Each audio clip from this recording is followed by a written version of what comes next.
It is Tuesday, February 3rd. It is time to get in the weeds. I'm Jeremy Lambert. That is SP3. And we got Monday Night Raw to talk about where stuff happens. And the show did not end in a DQ. So I actually get to review a main roster weekly WWE show for once.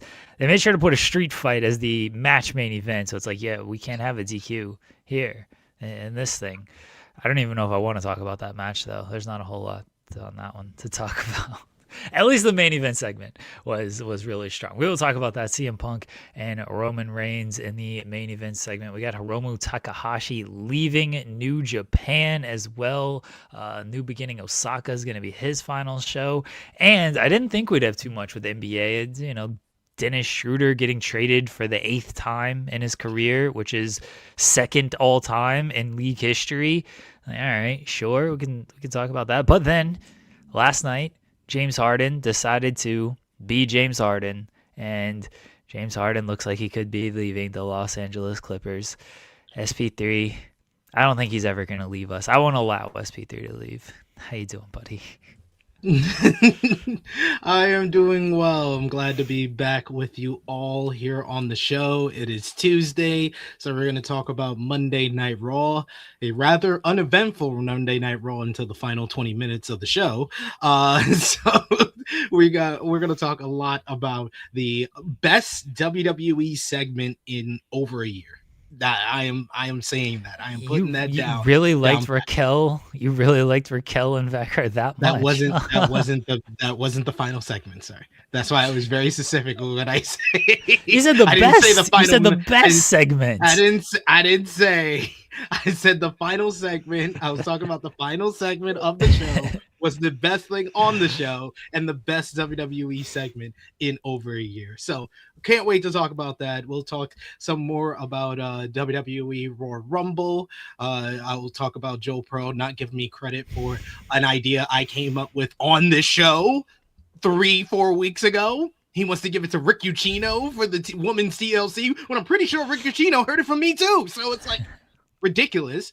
So we'll talk a little bit about the Royal Rumble. We'll talk about the weekend that was from professional wrestling and anything else with the NBA talk, because James Harden is James Harden and the Clippers will always be the Clippers. Everyone wants to leave the Clippers. It is the Titanic. Don't stay on the Titanic because you might die. And James Harden wants to live. He's got a kid on the way, or a kid that just came. He wants to live. So I appreciate him for diving off the Titanic. Poll question for today, everybody. We're going wrestling, unfortunately, but I want to get an early temperature from our audience. Who should win at WrestleMania? This is who should, not who you think, or I guess it's a little bit of who you want, but who should win at WrestleMania? CM Punk, Roman Reigns. Pretty simple poll question for today. There you go, folks. Vote in the poll question.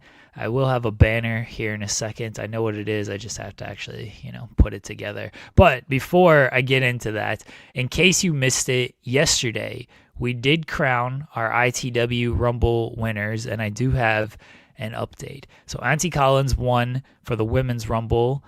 She had 14, I believe, and Liv Morgan won from the number 14 spot. She is deciding on a donation or a Tony Storm shirt. So if anybody wants to weigh in on that, you can let Auntie Collins know which way she should go there. King Potate has a death wish. King Potate was number 26, and that was Roman Reigns' number.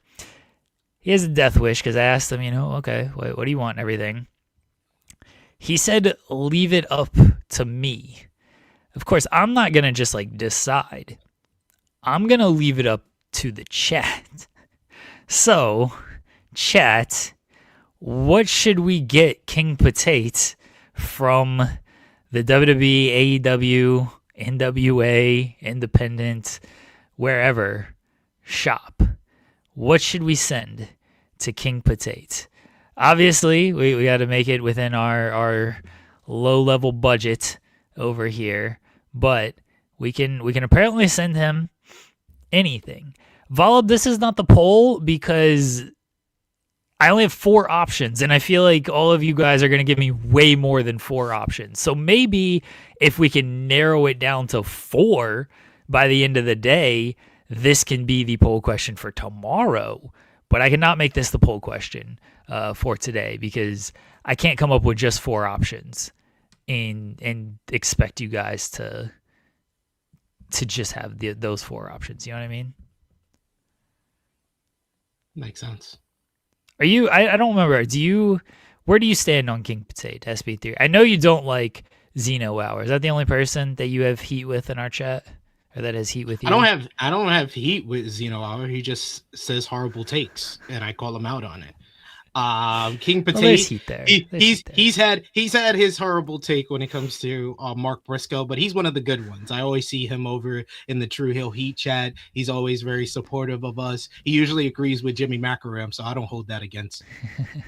King Potato is here. He just did the OTC. There's King Potato. I don't know if we're gonna send you an OTC shirt or hat or anything. Didn't King Potato get banned by accident? Maybe. I may have done that by accident. That was definitely Jeremy. It wasn't me. That's something I probably did. I don't know. I do a lot of things on this show that I can't remember an hour or 2 hours later. But let us know what we should get King Potato. I've seen the NWA bucket hat, which allegedly exists. A couple of votes for the Carlos Silva TNA hats. There's a few votes for the Carlos Silva. See, he says it. I want this on record. Send me whatever you want. This is on record that King Potato. Get him a Mark Briscoe shirt. A Mark Briscoe shirt? Yeah. King Potato, you don't like Mark Briscoe? He doesn't think Mark Briscoe should be pushed to main event status. He's very much against that. That's a rough one. Yeah. I think Mark Briscoe, he can be a main eventer. He says he does like Mark Briscoe. Now this. You could have fooled me. A Big Boom AJ shirt seems nice. You know what I mean? Like, we like Big Boom around here. That seems like actually nice to send him. We don't want to send him anything nice if he's going to leave it up to us. Where's the fun in that? Yeah, that sounds good. I feel like we can find some, like, terrible stuff on WWE Shop. What if we send, like, socks? You know? I mean, what type of socks do they have on WWE Shop.com? This feels like a thing me and Joel are going to have to go through for tomorrow. Yeah. They got WrestleMania 39 socks. You want old socks from 3 years ago? Yeah. Hold on, let me share my screen and we can pull up these socks here. All right, there we go. Let's see. There's the WrestleMania 39 socks. We can get you like the SummerSlam. Look at this. This was $75 for 4 pairs of socks. That's absurd. Get LWO socks. This doesn't seem good. It says groom. Why are you getting groom socks? Groom? What? You see these things? It's Rock'em socks. Groom? Yeah, WWE groom. That feels really bad to walk around with socks that say WWE groom on them. You know? Like, I don't want you landing on the Epstein list, King Potato. Yikes. I feel like that's where you would get Matt Riddle socks. Oh boy. Ooh, boy. Go Let's for go with bro. Get him that, please. Oh, it's groomsmen, so it's like groom and groomsman. Oh. So there are people that will actually wear WWE groomsmen socks? I mean, that at least makes a little bit more sense, but they gotta like figure out better wording than groom on these socks. I mean, I can't. Louis outrageous. Patterson groomsman sock. Holy crap.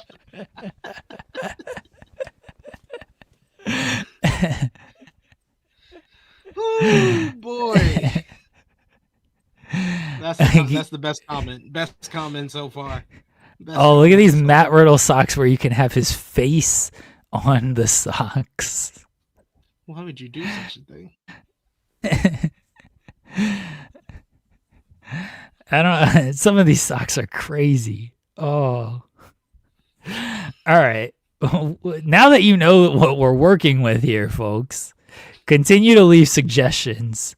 And tomorrow, Joel and I will continue to look. We're not going to have anything to talk about with NXT. Somebody's going to win the title, and that's going to be that. Well, we ain't talking that much about NXT. SP3 and I actually have stuff to talk about around here. So me and Joel will... needs to be a shit or a hat. Can we send, like, WWE branded shit? Oh, my God. Of course, this creep would be the one suggesting that. Jesus Christ. Guys, if you've been here for the last 11 minutes, leave a thumbs up on the video. Get the Saudi fireworks going. Leave us a super chat. Get your question, comment, statement read on the air. And leave a thumbs up on the video. Yeah, the Dom toilet paper. Oh, let's see if that's still available, actually. Hold on. That was a real thing they, like, actually sold. I know. I remember that. And no one threw it.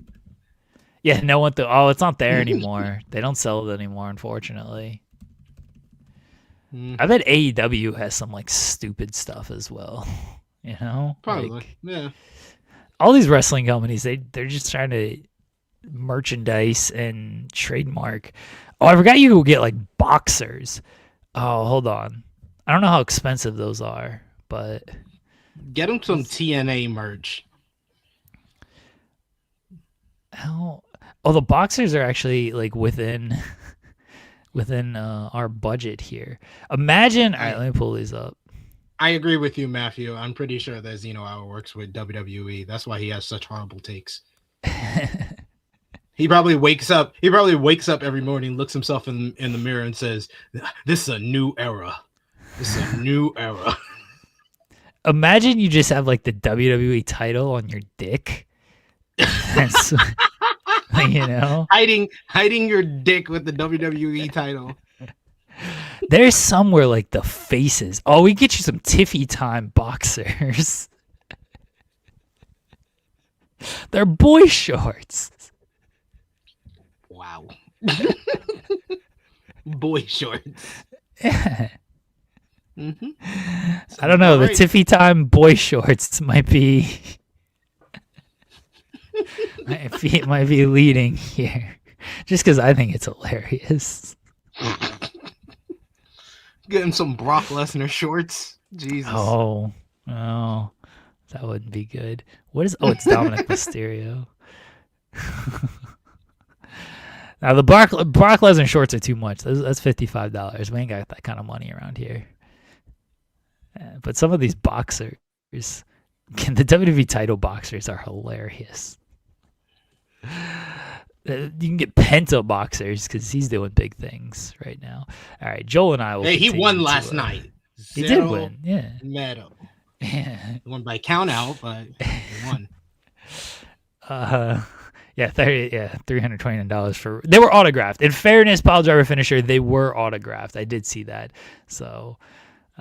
And of course, you would want the gloves. You want everything Roman Reigns. This is a Roman Reigns positive podcast. That's why I'm not gonna get offended by Auntie Collins saying some blasphemy in the chat after CM Punk got roasted on an open fire last night on Monday Night Raw. Get the People's Champs briefs to hold the people's nuts. Yes. All right, Joel and I will come up with some stuff for you, King Potato. We'll continue to explore all the shop options that we have around here.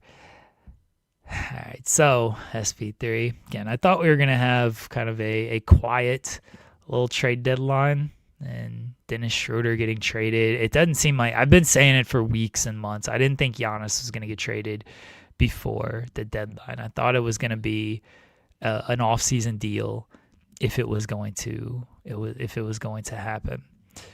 And it still looks like that's going to be the case. I think the latest report said Giannis was probably going to stay past the trade deadline.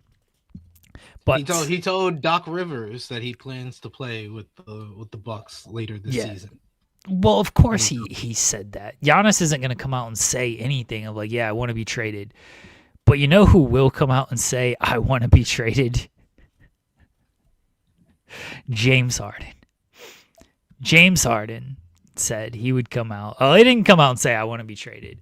My wife is telling me that boy shorts are not. I know they're not. But like we looked at boxers, and then it just happened to be Tiffany Stratton boy shorts. So that was the confusion there. Who wears boy shorts?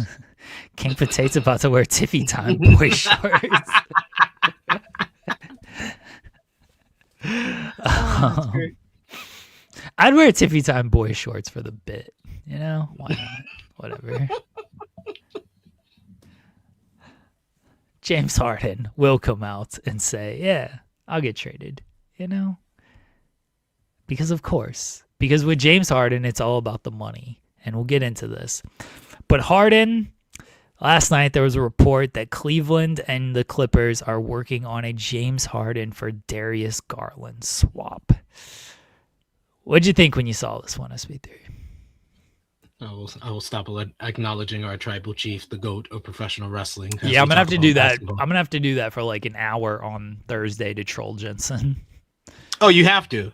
You have to. Oh, yeah. You have to. You have to. Now he is officially the GOAT after crapping and burying WWE Creative, winning the title, burying the WWE Championship, Drew McIntyre, and SmackDown all in one fell swoop last night. We'll get into that. I do. Me opening my Tiffy Time shorts and putting them on in front of my fiance. I just want to like hear that conversation of like, why do you have these? And it's like, well, I won this contest and I allowed the chats and the hosts to pick what they got me. I just want to hear that conversation. You're a good sport, King Potato. I appreciate you. Yes. All right. So SP3, James Harden, what'd you think? I wasn't surprised because it's James Harden. But I was surprised because of the timing of everything. Like I've talked about a couple of times. I think I talked about this last week. The Clippers were one of the hottest teams in the NBA right now. They had, really turned around their season. They started off 6-18, and then have gotten themselves into freaking play-in position. So I was very surprised that James Harden would want a trade now, but they have basically come to the realization that James Harden wants a 2-year, $80 million contract at the end of the season when his contract is up, and they're just like, oh, you know what? Yeah, we're going to have to think about some other options for you. And they want to get younger. So that's why I think the lead candidate, that Sham says, is the Cleveland Cavaliers. And this talks between the Clippers and Harden has been going on for quite some time, apparently. Even in the midst of them turning around their season, Harden hasn't had the best season this year. He shot the ball 39% from the field. I think it's like 30% from three. But he's still averaging 25 points per game, 8 assists when Kawhi Leonard is out of the game for load management reasoning and to protect himself from injuries. It's been James Harden who's been the number one option. He's been the facilitator for this offense and for this big turnaround that the Clippers have been on, and this 3-point barrage that they've been throwing on all these teams. So like I said, I was not surprised because it's James Harden and he's done this before. Me and Chris G over on True Hill Heat Check, we did our top 10 in-season trades of all time, and I brought up James Harden to the Philadelphia 76ers, because I was going more on my list was on name value and buzz. And I remember when James Harden forced his way out of the Nets, how big of a deal that was, and then him getting traded to the Sixers and how excited everybody was for James Harden to play with Joel Embiid. And we're gonna see that same excitement with him going to a place like the Cleveland Cavaliers and playing alongside Donovan Mitchell and Jared Allen and Evan Mobley, and really trying to help the Cavs move up in the Eastern Conference when they have that, opportunity to do so, with the Eastern Conference pretty much wide open, where all the top teams have their deficiencies, have their issues, where no one's 100% sure any of these teams are going to the NBA Finals. Like the Knicks are got a bunch of momentum. They've been on a winning streak. The Pistons have been the most consistent team, but they're so young. The Knicks have, like I said, been on this streak, but they're very inconsistent on the defensive end of the floor, so they are not a guarantee to make it to the NBA Finals. The Celtics don't have Jason Tatum, and they're a little bit inconsistent as of late. So none of these teams are for sure a lock. So it is a good time for the Cleveland Cavaliers to make such a move. For the Clippers, so getting someone like a Darius Garland would be very interesting. It would basically bring some youth to the oldest team in the NBA. And the whole reason that when we did our predictions at the beginning of the season, I was like, I don't believe in the Clippers at all. I told Jeremy, I was like, don't believe in the Clippers, because they're a retirement home. So getting someone who's young like Darius Garland, who still has a lot of potential to move forward, I think that's a good move for the future direction of the Clippers. I don't know what it's going to do for this season specifically, but I think that's probably the best trade that I heard for potential suitors for James Harden. Anybody else, it feels like you are kind of handicapping your team by getting someone like James Harden. But what do you think about this whole big news, and what do you think about the options for the Clippers to trade him? I think James Harden, aside from money, which with James Harden always comes down to money, ultimate bag chaser. I got to respect it, honestly. But with him, aside from money, I think he recognizes, as good as the Clippers have been over this stretch, and they've been great. I mean, they've been the best team in the NBA since mid-December. No, there's a new hottest team though in the NBA. Charlotte Hornets.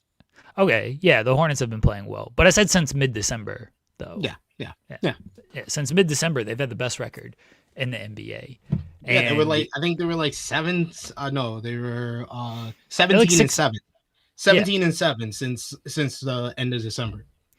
So they've been playing great.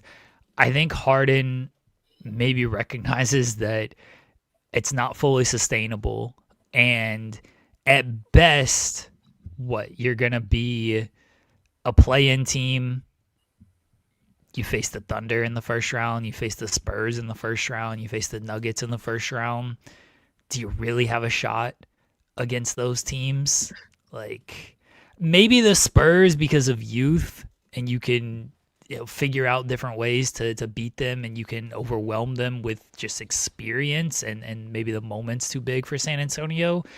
You don't have a shot against the Nuggets or the Thunder, though. Like, assuming health. Because, there's always a chance that one of those teams is not healthy. But assuming health, you don't have a shot against those teams. Harden is on the tail end of his career. He wants a ring.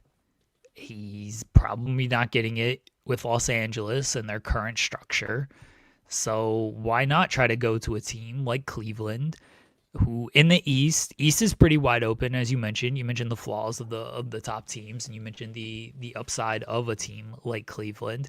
So the East is pretty open to at least go to the finals. I don't think any of these teams are better than any of these teams in the West. But you get to the finals, you have a shot, right? Like we saw last year. The Pacers went 7 last year. And if Halliburton doesn't get hurt, who the hell knows what's going to happen? So you just got to get to the finals and give yourself that kind of shot. In the East, you have a better shot of getting to the finals than you do in the West. So it makes sense why he would want to go to Cleveland. I think it's a good fit in Cleveland because, like people have mentioned, and Garland can't be trusted to stay healthy. And even when he was healthy last year, like his playoff performance was underwhelming. He's not a great scorer. He's a good scorer, but not great. He's a very good passer. Defensively, not good at all. Harden, for all of his flaws, and he's a flawed player, he relatively tries on defense. He has his moments on defense. He's just not a good defender. But he can give some effort there when he wants to. Not shooting the ball great this year, but still an excellent passer. Still finds a way to just score. Come playoff time, that's going to be a different story, right? Like playoff time, we know what we get out of James Harden. So it's a different story with him. But I think he's a better option next to Donovan Mitchell than Darius Garland is at this moment, because at least you can rely on him to get points. And Garland, you can't rely on him to get points. You can rely on him to set up others, but you got to have a second. Hello, Harlem. Did you just try to kick me? Or are you showing me your toe? My toe, look at this. Oh, I'm sorry. You want me to rub it all better? You said hi to Jeremy? Hi, Jeremy. Hi, Harlem. Toe. What happened to her toe? She said she hurt her toe, but my missus said she was being bad, so that's probably why she hurt her toe.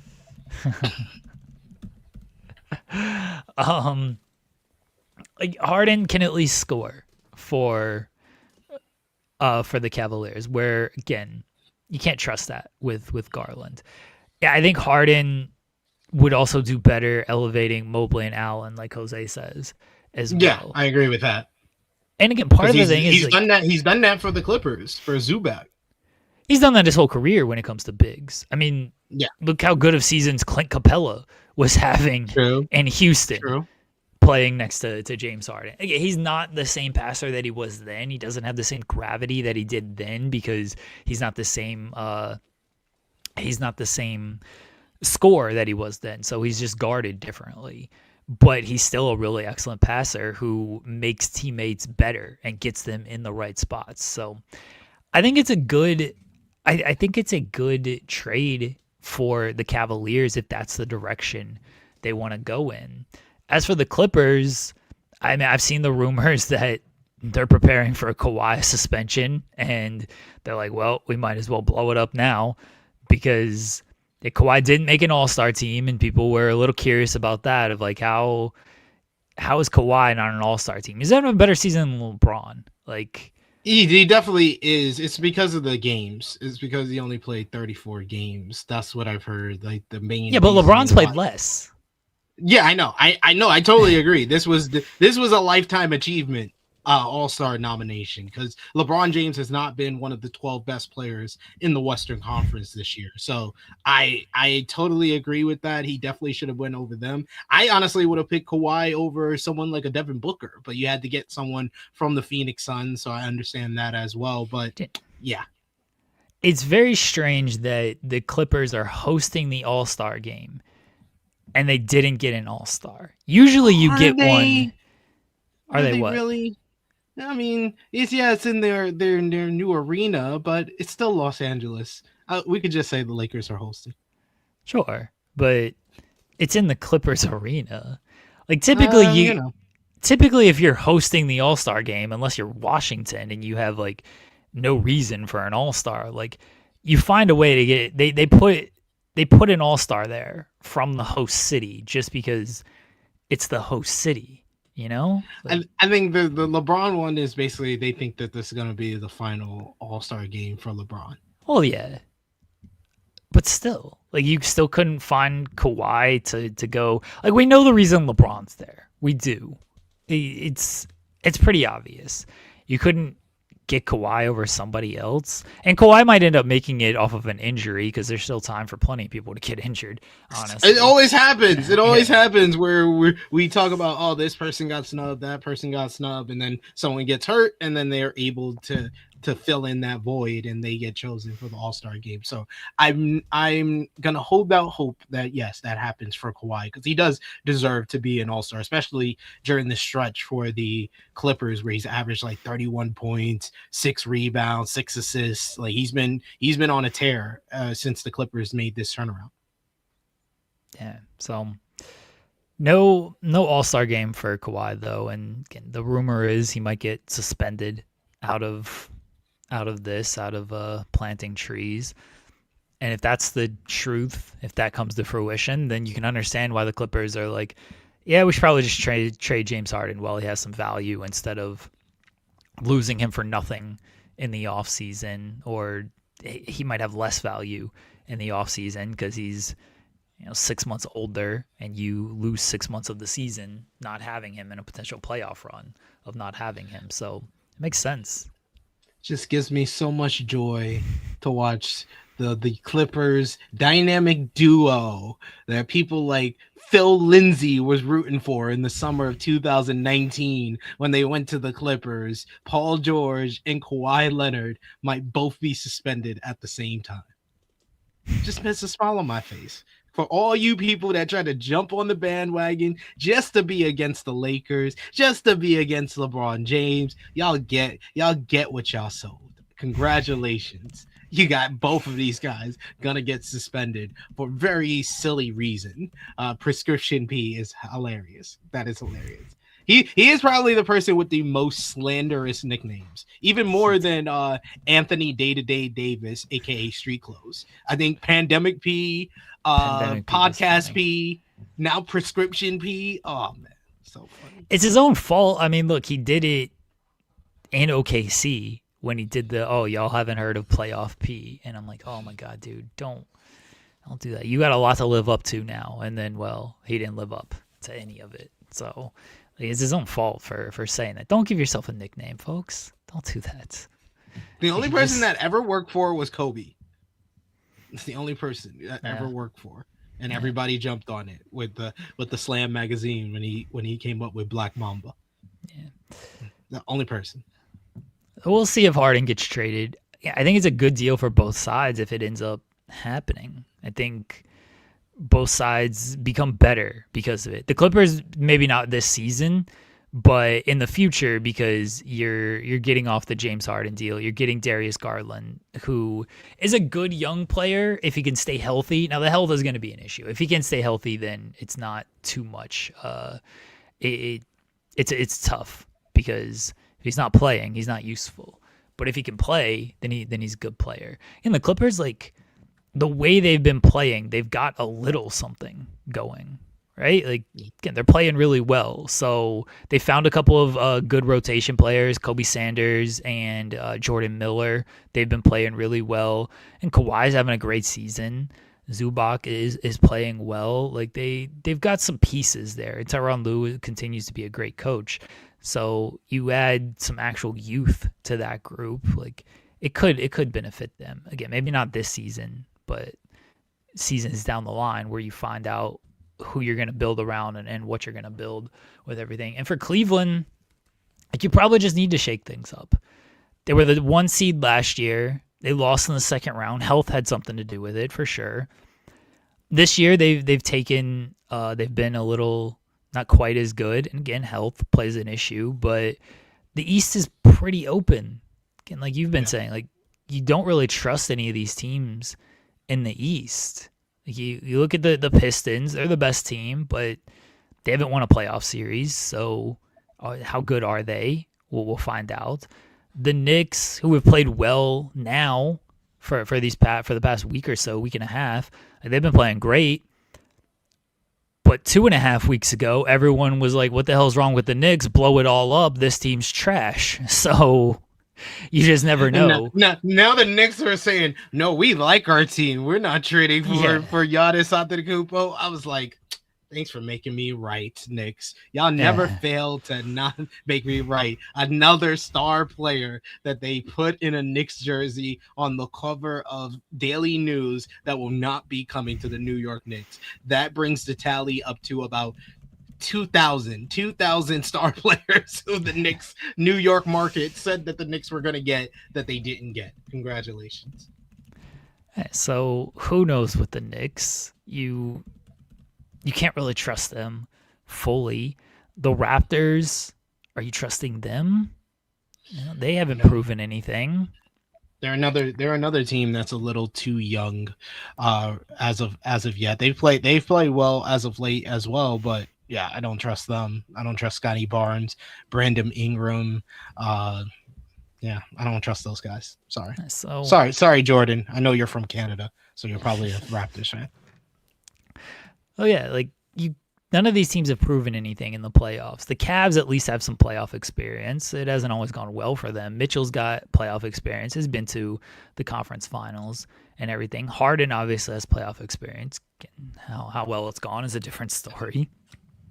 The Sixers are another team. It's like, do you trust this team in the playoffs? A Cavs and Sixers first round would be something. Oh, let me have that. Harden against Embiid in the first round.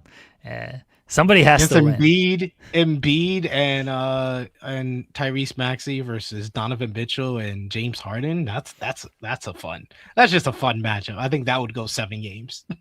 That would be a really good series.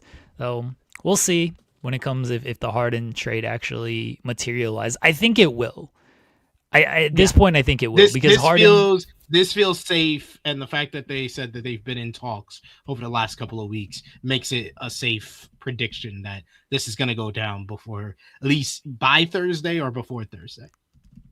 Yeah, Harden's missed the last couple of games due to personal reasons, and that was all they really said about that. And now it seems like the personal reason was get me the fuck off this team, so I'm not going to show up. Yeah, it feels like, and typically when James Harden gets these trade requests, like they happen. I mean, this is Harden's MO throughout his entire career is, hey, I want to be traded. How can I tank my value enough to get traded? And then he gets traded. Yeah, that's still hilarious. That's still hilarious. That is the funniest thing ever. He is the funniest individual ever. And like seeing him on Starting Five just confirmed that. He's too funny. He's just hilarious. So I think this deal actually gets done. Now, it might not be Cleveland. I think Cleveland obviously makes a lot of sense, but what's stopping another team from jumping in there and being like, all right, we can get James Harden for a playoff run and shore up some weaknesses? Okay, I mean, Minnesota, they need a point guard. Yeah. I mean, I'd prefer Darius Garland over Julius Randle. I'm not high on Julius Randle. Randle's at least healthy. You can get that. I don't see a world where like building around Julius Randle is a good idea. That's just me. Maybe you get Jaden McDaniels in there. That's a different story. I like him. I think he's, a guy worth going after. Somebody else might jump in. I don't think the Rockets are going to jump in because I'm pretty sure Harden and Ime Udoka hate each other. And so that's just because, Harden didn't want to play for him when he got hired. And that was one of the reasons why he wanted out, on top of, the Daryl Morey stuff that later came out with everything. So, yeah, I don't think Houston's an option, even though they do need a point guard. Another team, again, might just jump in and be like, all right, we'll take our shot with James Harden here.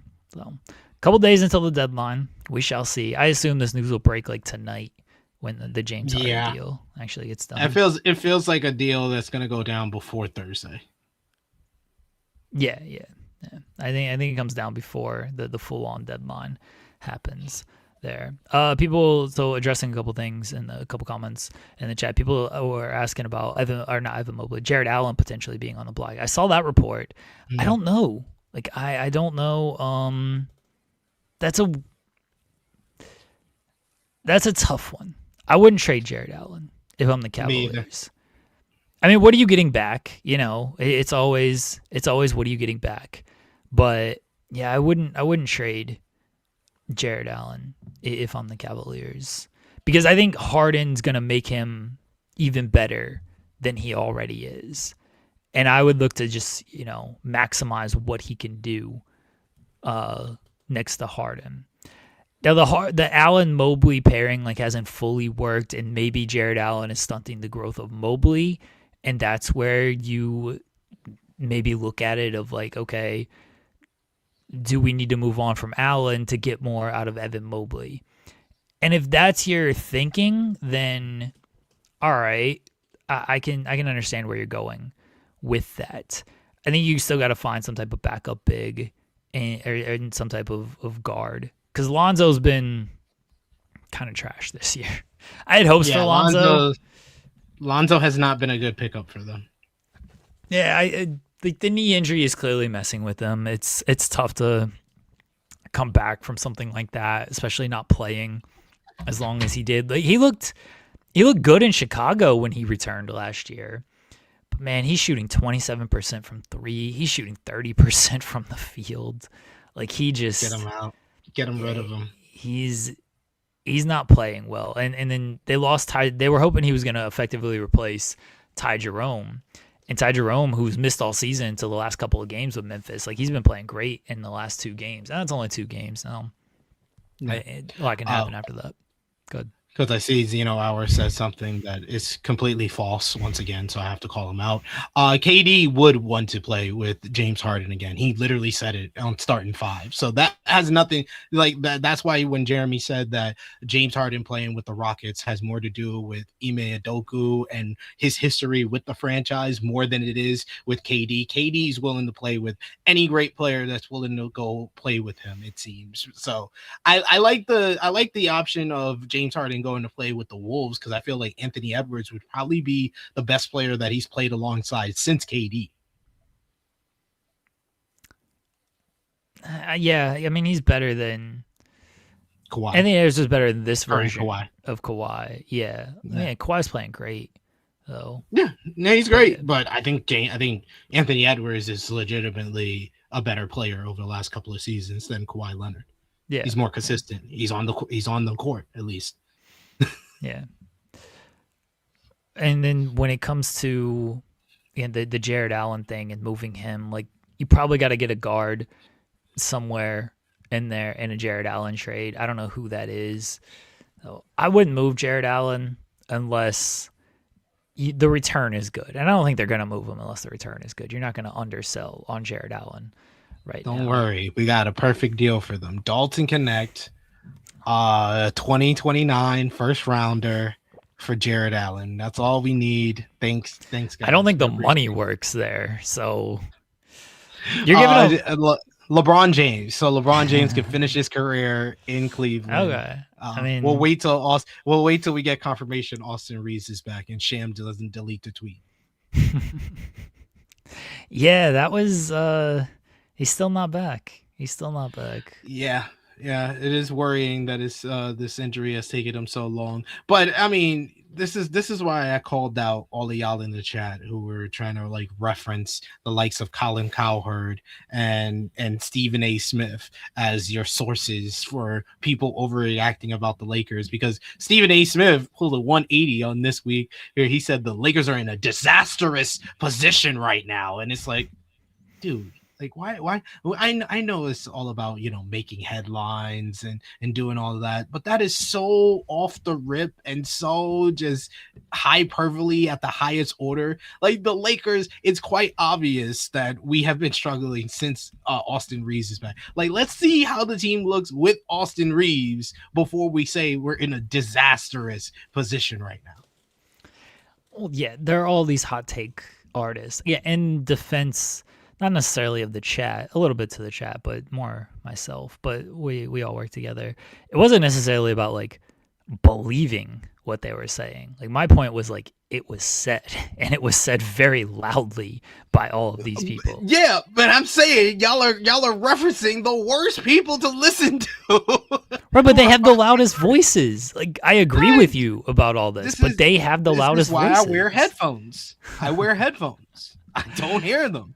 Like they are, sadly, we talk about this all the time. Like sadly, these are the people that have the most prominent voices. Like should they? I don't think so. Do I believe anything they say? No. But this is what they go on spouting every single time. So like, and that was the whole point, is like it was said, and it was said loudly when it happens. Now, a year later, other things are said, and they are said loudly as well, because they got to have a new opinion, because they got to react to something that happens Colin daily. Cowherd comparing Luka Doncic to Carmelo Anthony. Luka Doncic, one of the greatest passers that the NBA has ever seen, to Carmelo Anthony, whose career high in assists was 4 assists per game, who'd never seen a basketball that he would ever want to pass. He compared him to Luka Doncic. This is the people that y'all are referencing. So yeah, I know you like showed me that clip. I didn't listen to it. I just saw what he said. I don't care. Like, you know this, and I think our chat knows it. Like, I don't think our chat listens to these people. Oh, I think Zeno Hour does. Okay, fair. He does.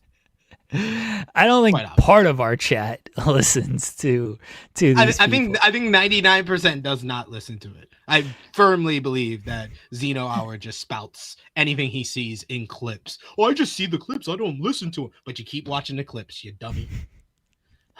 It is said. Like, I don't even watch the clips, but you know, they put the quotes in the clips and everything. So when I'm scrolling, I see it and I'm like, oh, okay, that's stupid. Moving on.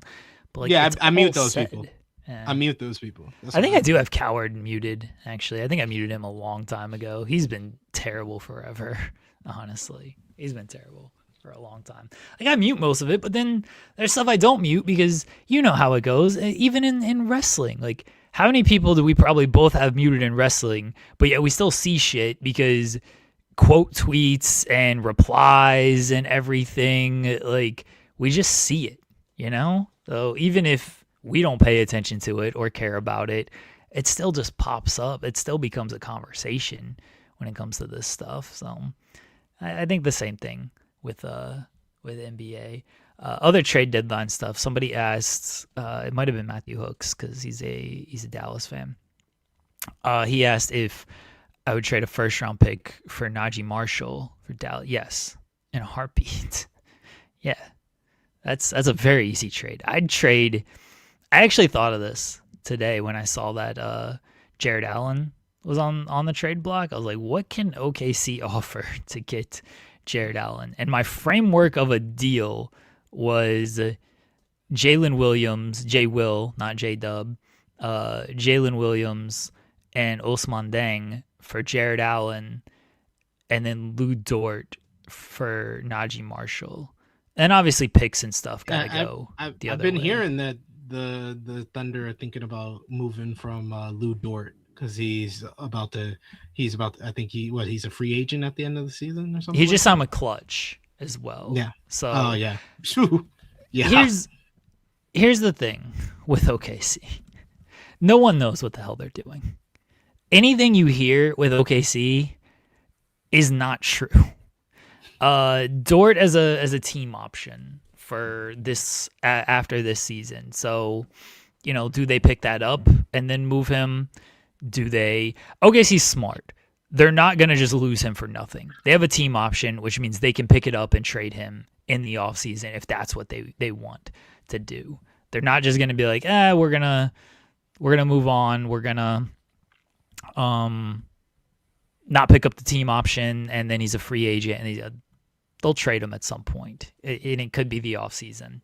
The clutch thing, yeah, people because of that are looking at it and are like, ooh, they're going to play hardball in these negotiations. OKC's not going to deal with that. They're already kind of up against it with the cap and everything. Lou Dort's a good role player. I love Lou Dort. Every day is Lou Dort day.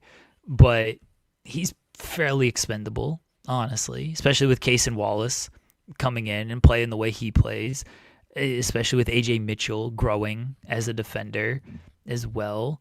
Wiggins is on a good contract. He's gotten better as a defender. So, yeah.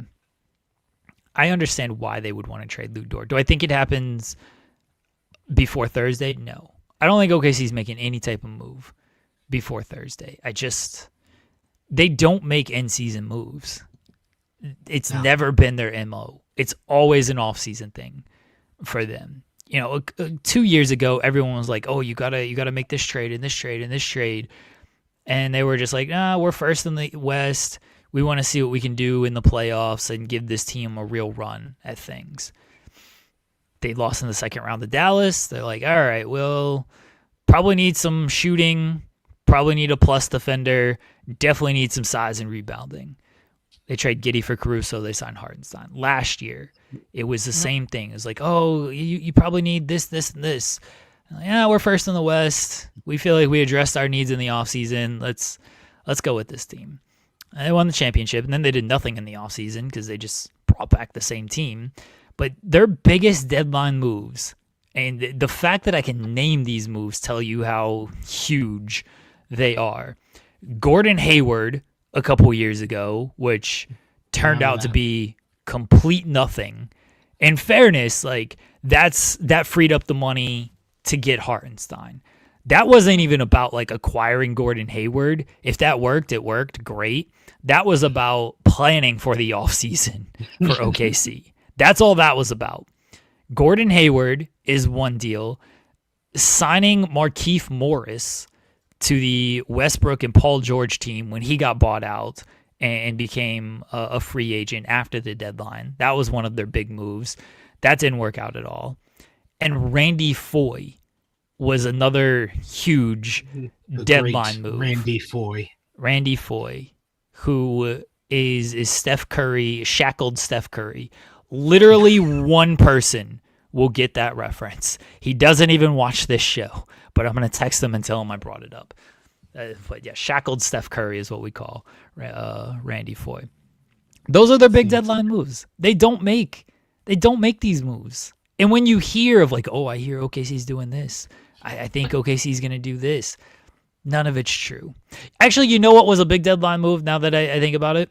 Enes Kanter. When they traded for Enes Kanter a few years ago. You know how I know that like no one knows what the fuck OKC is doing?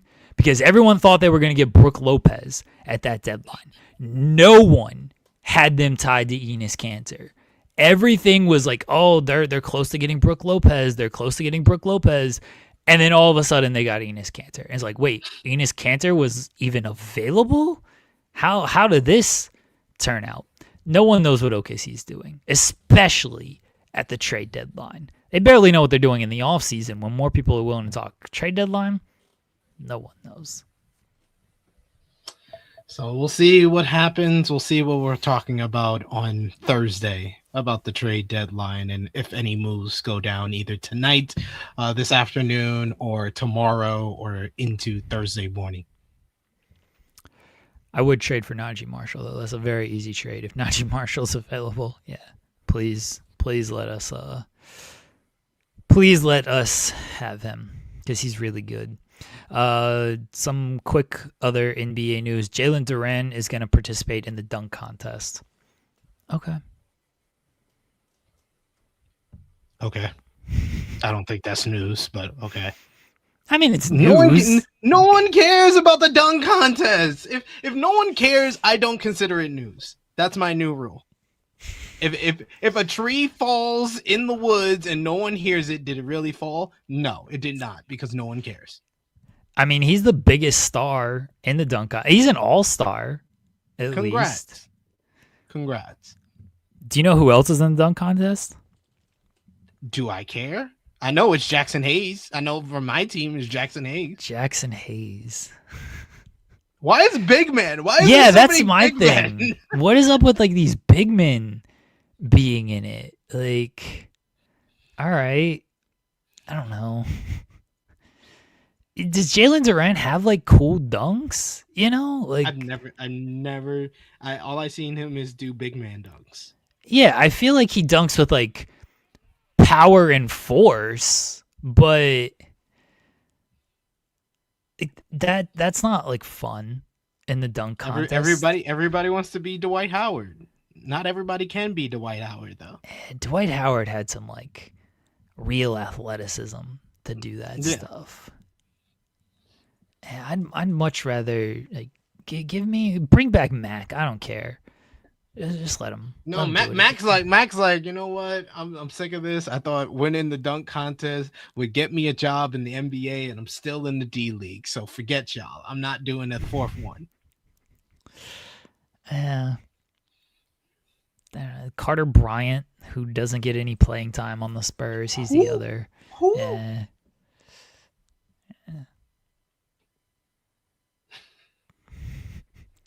Man. NBA dunk contest, y'all. It's gonna be something again. Hey, I'm literally, this is 1 year where like it's the reverse of what I've been doing the last couple of years, where I would usually watch Saturday night because at least they would have, skill competition. 3-point contest especially is always entertaining to me.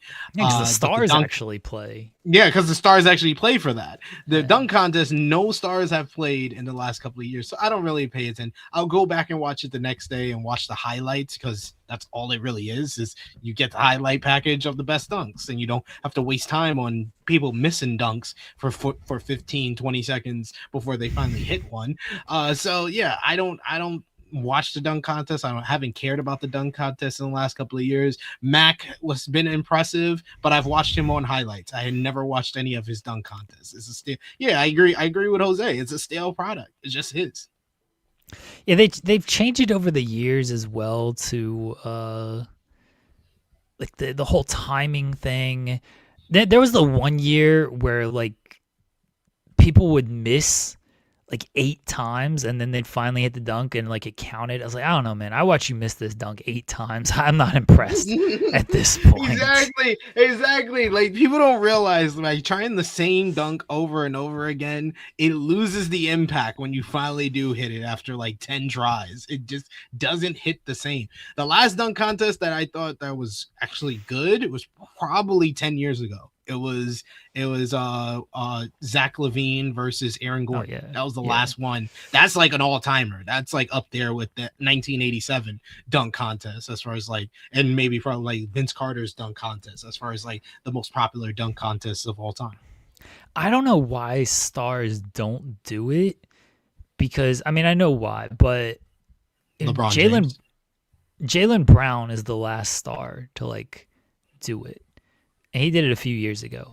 His dunks weren't good, but they're like, oh shit, we got an actual star here. Let's give him a good score.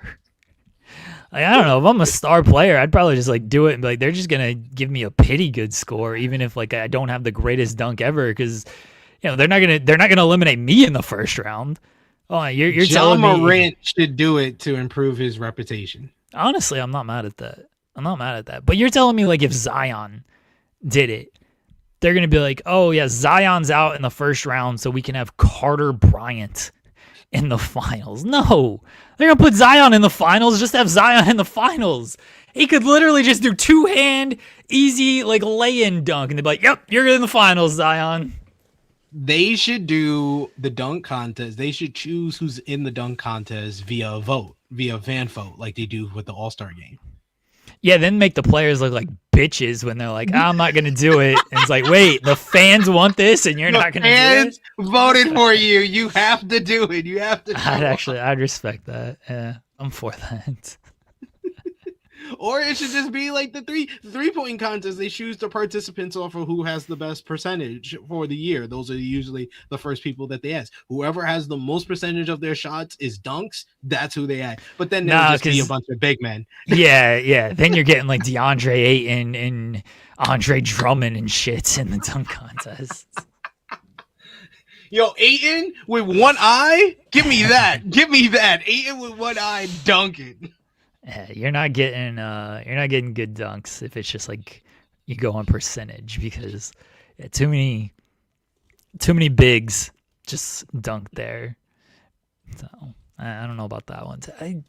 I wish Zion had done it, Ja had done it at some point in their career, but now it's probably too late and they're just not. I'm with Louis. Had done it, I feel like Anthony Edwards would have done it. Yeah, Anthony Edwards is another guy who should probably like do it. I'm with Louis, like get the Thompson twins in there doing this shit. Like I wish stars would actually do this, but they're not going to. They're probably just never going to at this point. I mean, we haven't had, when was the last time we really had top stars? Like at least two. Mitchell and Oladipo did it in 2018. I don't remember that dunk contest at all, but I mean Donovan Mitchell was in 2018. And I wouldn't call OJ Anunoby at any time in his career a star. OG Anunoby? What? He never did the dunk contest. Oh, who did you say with Mitchell? Victor Oladipo. Oh, Victor Oladipo. I would have never called Victor Oladipo a star either. Nah, this is when he was in Indiana and like he had the big season. And like at that time, Victor Oladipo was looked at as like, oh, he's pretty legit. He was a star. He was a guy on the rise. I wouldn't call him like but like star. that's aren't a lot of these players like. Was he an all-star? That season he might have been, honestly. Yeah, he might have been that season.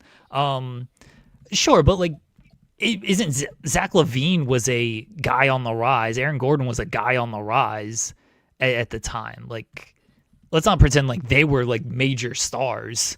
Even, but at least they were dunkers. Then. They were creative dunkers. Oladipo's a dunker, though. Yeah, I don't know if he's a creative dunker. No, I mean he sucked in the dunk contest, but yeah, he's not creative. Yeah, Oladipo was an all-star that season. By the way, you gotta have creativity. You gotta have Blake Griffin's foresight. Like Blake Griffin, that was another one who was a creative guy. Let me get Blake Griffin was a star as well. Yeah. But yeah. Nah, Louis will back me on the Oladipo here. Like, he was legit then. He was definitely a top dunk. Like, he was super athletic before, of course, like the ACL or whatever knee injury he had completely killed his career. Like, I liked Victor Oladipo. Don't get me wrong. I just never saw him as like a star. I mean, he was. It was only a season or two, but he was. He just didn't have the lasting power. Because, unfortunately, injuries happened with everything. He was this generation's Isaiah Ryder. I answered a trivia question the other day. It was so Cooper Flagg had 49 points the other week, right? And yeah. I knew the answer to this question, by the way. I don't have to look it up or anything. I'm going to test you on this. Who is the youngest player, or not the youngest, who scored 49 plus points in the least amount of games into their career? Because Cooper did it like 40 games into his career. But who did it quicker? Who scored 49 points the least amount of games into their career? Chad, if you know, don't say it. I would guess. I would always guess LeBron James, but it's probably not him. It's not LeBron James. This is a trivia question. So, is it Isaiah Ryder? No, it's not Isaiah Ryder. Is he still playing today? No, he's not still playing today. No. What decade is he from? Not necessarily this decade, but the 2010 to 2022. Yeah, 2010 to 2022. I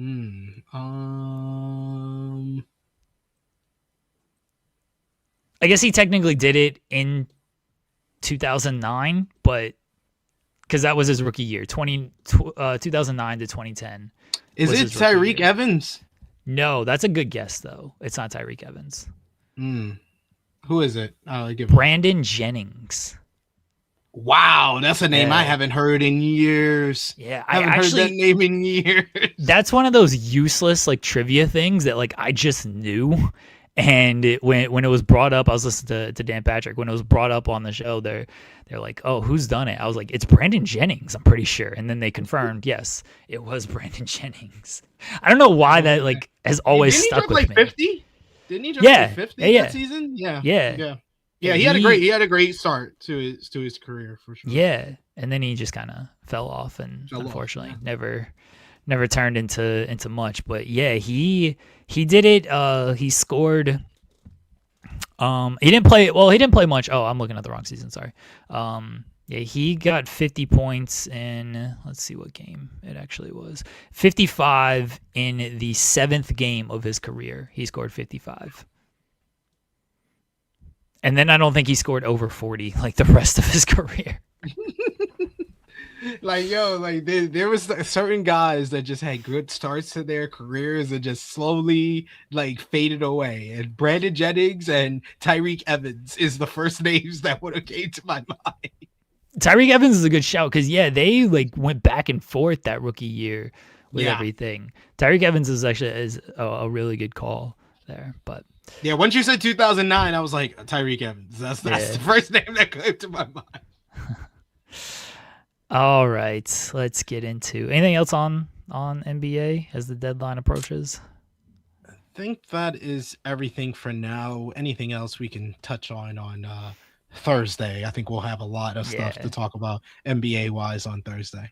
Yeah, I think so too. WWE Raw last night closed with the segment we'd kind of all been waiting for. And I'm glad they actually did the segment instead of Roman just coming out and just being like, acknowledge me and saying I haven't made my decision yet. And then he just moved on, I was waiting for that. But like the other Rumble winner did that earlier in the show. Well, they don't have too many new ideas, so, Nope. Roman instead said, who should I pick? I'm going to try my best to recap everything. I'm sure I'm not going to get it all, but we're going to talk about it plenty. Roman said, who should I pick? Drew McIntyre. Crowd didn't like that. Boo. Fans chanted for CM Punk. CM Punk. Punk's music hit. It did mention, Philadelphia, his history in Philly, winning his first title, winning the Rumble, and not getting a good reaction, losing the title. Losing the title, the last title that he had in Philadelphia as well. He's had a lot of history in Philadelphia. Philadelphia is a place that is very important in Roman Reigns' career. Punk comes out. He walks past Roman and looks into the camera and dresses Finn Balor. And I love Roman just... This dude talking about Finn Balor for? And then he is finally like, what are you talking about Finn Balor? Who gives a fuck about this dude? Doing He's like, you come out here interrupting me talking about Finn Balor? Balor? And Punk says, I didn't interrupt you. This is my show. You barely show up. Everything. And he says, all right, you got your choice to make. I think you're going to pick Drew McIntyre because he's the easy pick. And Roman calls him Phil. Drew McIntyre is like 4 times your size. And the last time you fought Drew McIntyre, he had you crying over a little plastic bracelet. Yeah, you're wearing it right now. That rolled. He called him Phil. I was hoping he'd call him Philip because that's what Eddie Kingston would call him. And that's the funniest shit in the world. To me, is like, of all the things like people said about CM Punk after Brawl Out and everything, legitimately the funniest thing I heard anybody say was Eddie Kingston just calling him Philip. I was like, you can say whatever you want about him. Like, the most biting thing was Philip to me. So I was hoping Roman would call him that, but he just went with Phil, which was still funny. And he said, what do you mean Drew's the easy guy? He's much bigger than you. You're crying over a bracelet. Punk said, I beat McIntyre in Hell in a Cell. Roman's like, I beat that dude for years. Who cares? He's like, I beat him for years. What are you talking about? Punk said, well, how many times did you need your cousins and those? And Roman said, don't talk about my family. My family's the only reason you have a place to come back here. And, Punk mentions you've manipulated them. You take your vacations and he mentioned the McAfee comments and letting people get a chance and everything. And then he said, I was champion for over 400 days with Paul Heyman by my side. And you're champion for 1,300 days. Just because you did it longer doesn't mean you did it better. And he, in fact, did it better, too, Phil. He, in fact, did it better as well. It's like, you followed in my footsteps, and, you don't show up. I'm the one who goes to all these different countries and named all the countries, and then it's great to be alive in Philadelphia. Hold on. The nerve of CM Punk. So this is why I'm so glad that Rowan brought this up in his response. The nerve of CM Punk to talk about anyone taking vacations. Like, my dude, you were away for 10 years. What the hell are you talking about? Like, this like, Punk's responses, and then I knew when he starts going over all the places he's been, I was like, God, this is just gonna be an excuse to say, doesn't it feel great to be alive on he has become such a pandering kiss ass. I'll just be the first one to say it. CM Punk is a pandering kiss ass in the worst way possible. He comes off so uncool next to Roman Reigns. And I never thought 10 years ago when he did that, or what was it, 12 years ago now, when he did that whole speech on the Colt Cabana's podcast, I never thought I would ever be saying Roman Reigns is just so effortlessly cooler than CM Punk. Roman mentioned that. He's like, you did all this because you took a 10-year vacation. That's why you're making all these towns. So I didn't learn anything from you. The only thing I learned from you is what not to do. Not to do. He brought up the Colt Cabana podcast. So when you're on your podcast with your little friends, making my life much harder than it needs to be. And Punk had mentioned like bringing in the Shield. And so Roman mentioned like when you wanted to come back, they wanted to bring you back. Who do you think they asked? Like they asked me. I'm the one who gave the go-ahead on that. And you took my wise man, and now, and you tried to brainwash my cousins. Yep, tried to brainwash me. I even shook your hand at Survivor Series, and you're like Z-Bros for life or some stupid shit like that. Yes. Z-Bros for life. Z-Bros or some dumb shit. And then he finally said he's not picking Punk because he's the biggest star or anything like that. He's picking him because he hates him. No, he made sure to bury other people. He was like, I'm not picking you because you're the biggest star available. I'm not picking you because you're on the main show, Monday Night Raw. I was like, God damn, just pull down your pants and shit on Drew McIntyre and Cody Rhodes and SmackDown and the WWE title some more. Oh my God. He said, I'm picking you because I hate you. So at WrestleMania is going to be the best day of my life because I will make you acknowledge me. And there we have it. Roman Reigns, CM Punk, WrestleMania 42 main event, night 2, I would imagine. I don't think this is going night 1, unless like The Rock's coming back. This was in like I said this on the after the Pat McAfee interview on True Hill Heat last Saturday. I said this on the Royal Rumble review I did on True Hill Heat following the Royal Rumble.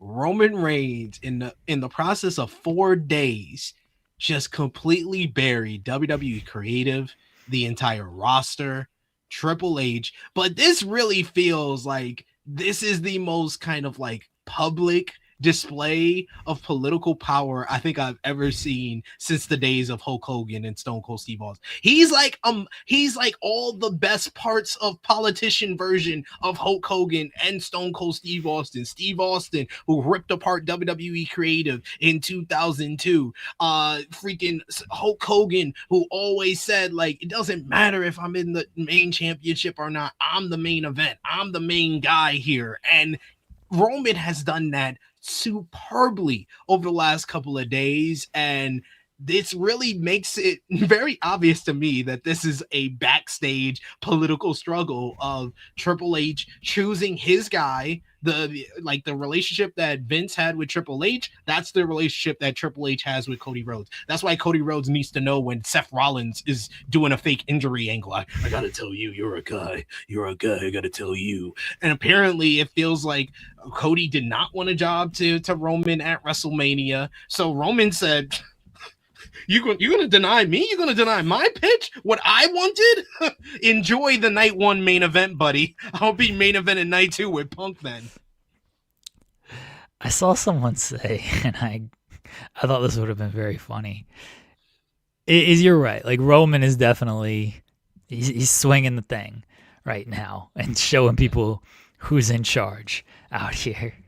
Somebody said that Triple H should have been like, Triple H should just have Punk drop the title to Balor and make Roman choose between Balor and McIntyre, and then have whoever he doesn't choose drop the title to Cody, and then just do Punk and Cody as the other main event. was like, you got to get your respect back, man. I was like, you know what? He'll never do it, but he has all the power as well, because it was also reported over the weekend that rumorly, that Roman's contract is coming up. So he that's has not rumor. That's Roman has said that. He said that in the interview last year. Oh yeah. He said that in the the Variety interview, right? Yeah, the unfortunate interview where he noted he was a Trump voter. Yeah. So the Variety interview, he confirmed May 2026. His contract is up, so he has all the power. It doesn't matter if Triple H wanted to do some slick stuff like that. Roman has all the power. That's why, like, I had sat on True Hill Heat on Saturday, and he was like, with what Roman said on the Pat McAfee show, he was like, right message, wrong messenger. And I was like, Sat, it's not the wrong messenger. It's the only messenger. Yeah. He's the only guy that will say this. He's the only guy who has enough political power to say these things and to call out Triple H for his flawed booking, for his bad booking. It's like he's the only one that will say it. So it doesn't matter if you think he's the wrong messenger or not. He is the only one who will say it. So I am so glad he said it. I am so glad he is just putting his political power, and I'm so glad that we got this segment last night. This was the first WWE promo segment that gave me any type of feeling, any type of excitement for a WWE show. I want to see CM Punk versus Roman Reigns after this promo segment, because this was a money promo that sold you on the hatred that these two guys had, their history together, their legacies in the company. It just played off so well off of each other, even though I feel like Punk came off so less cooler than Roman Reigns throughout all of this. Roman Reigns is just a level above everyone on WWE television when it comes to aura, when it comes to star presence, and when it comes to promos, what he's willing to say in promos. No one else is going to be saying this, because he has enough power and enough of a draw in this company in a higher position that he is allowed to say whatever the hell he wants, pretty much. So a couple things. Like, Roman, yes, has the power because of the contract stuff. If I'm Triple H, though, which I'd probably just go along with it too, because I'm not trying to piss off Roman Reigns, but like, if I actually like wanted to stand up to Roman Reigns, wouldn't you call that bluff of being just like, you're going to leave? You're not, what are you going to go to AEW? You're going to work, no offense to AEW, you're going to work in front of 3,000 people every week? I know he's only showing up like once a month anyway. He's only showing up to the pay-per-views when they have 10,000 in the house. But like, I'd call that bluff in a heartbeat out there, because I don't think Roman's going to AEW. I don't think he's definitely not going to like TNA or New Japan or anything. He would just go home. Yeah, and then they'd re-sign him at another point, but I don't think he's like going anywhere. So I'd call that bluff if I was Triple H, and be like, no, we're doing things the way I'm trying to do things around here, not the way you're doing it. So, but he's, Triple H isn't going to call that bluff. And I don't blame him for not calling that bluff, because Roman has made the product far more interesting in the last 4 days than it has been in the past few months. So I don't blame him. Like, yeah, sure, let Roman do whatever he wants to do. He's Roman Reigns. What are we supposed to do about it? I love the segment. I thought Roman was great. And the segment, mentioning you saying that like he'll say things that others won't and everything. Yeah, I agree. And that's why you were here with me on doing the show last year, SP3, this is the stuff that I wanted last year. I wanted Roman and Punk to actually go toe-to-toe on the microphone last year, and it just never happened. It was all about the Heyman stuff. Because it was Heyman and Seth were albatross on what they can do together. Yes. Oh, 100%. And that's what I said last year, is like they just never went back and forth. And I thought it was a missed opportunity last year to not do it. And that's why I said this year, like, do Roman and Punk, because you don't know when you're gonna get this match again. We can talk plenty about missed opportunities with this company, but if you delay it another year, it's like, when are you going to get to do it? No, just do it now. It's the hottest thing you can do. at the moment. So do it and let them actually go out there and go into each other. Roman didn't hold back.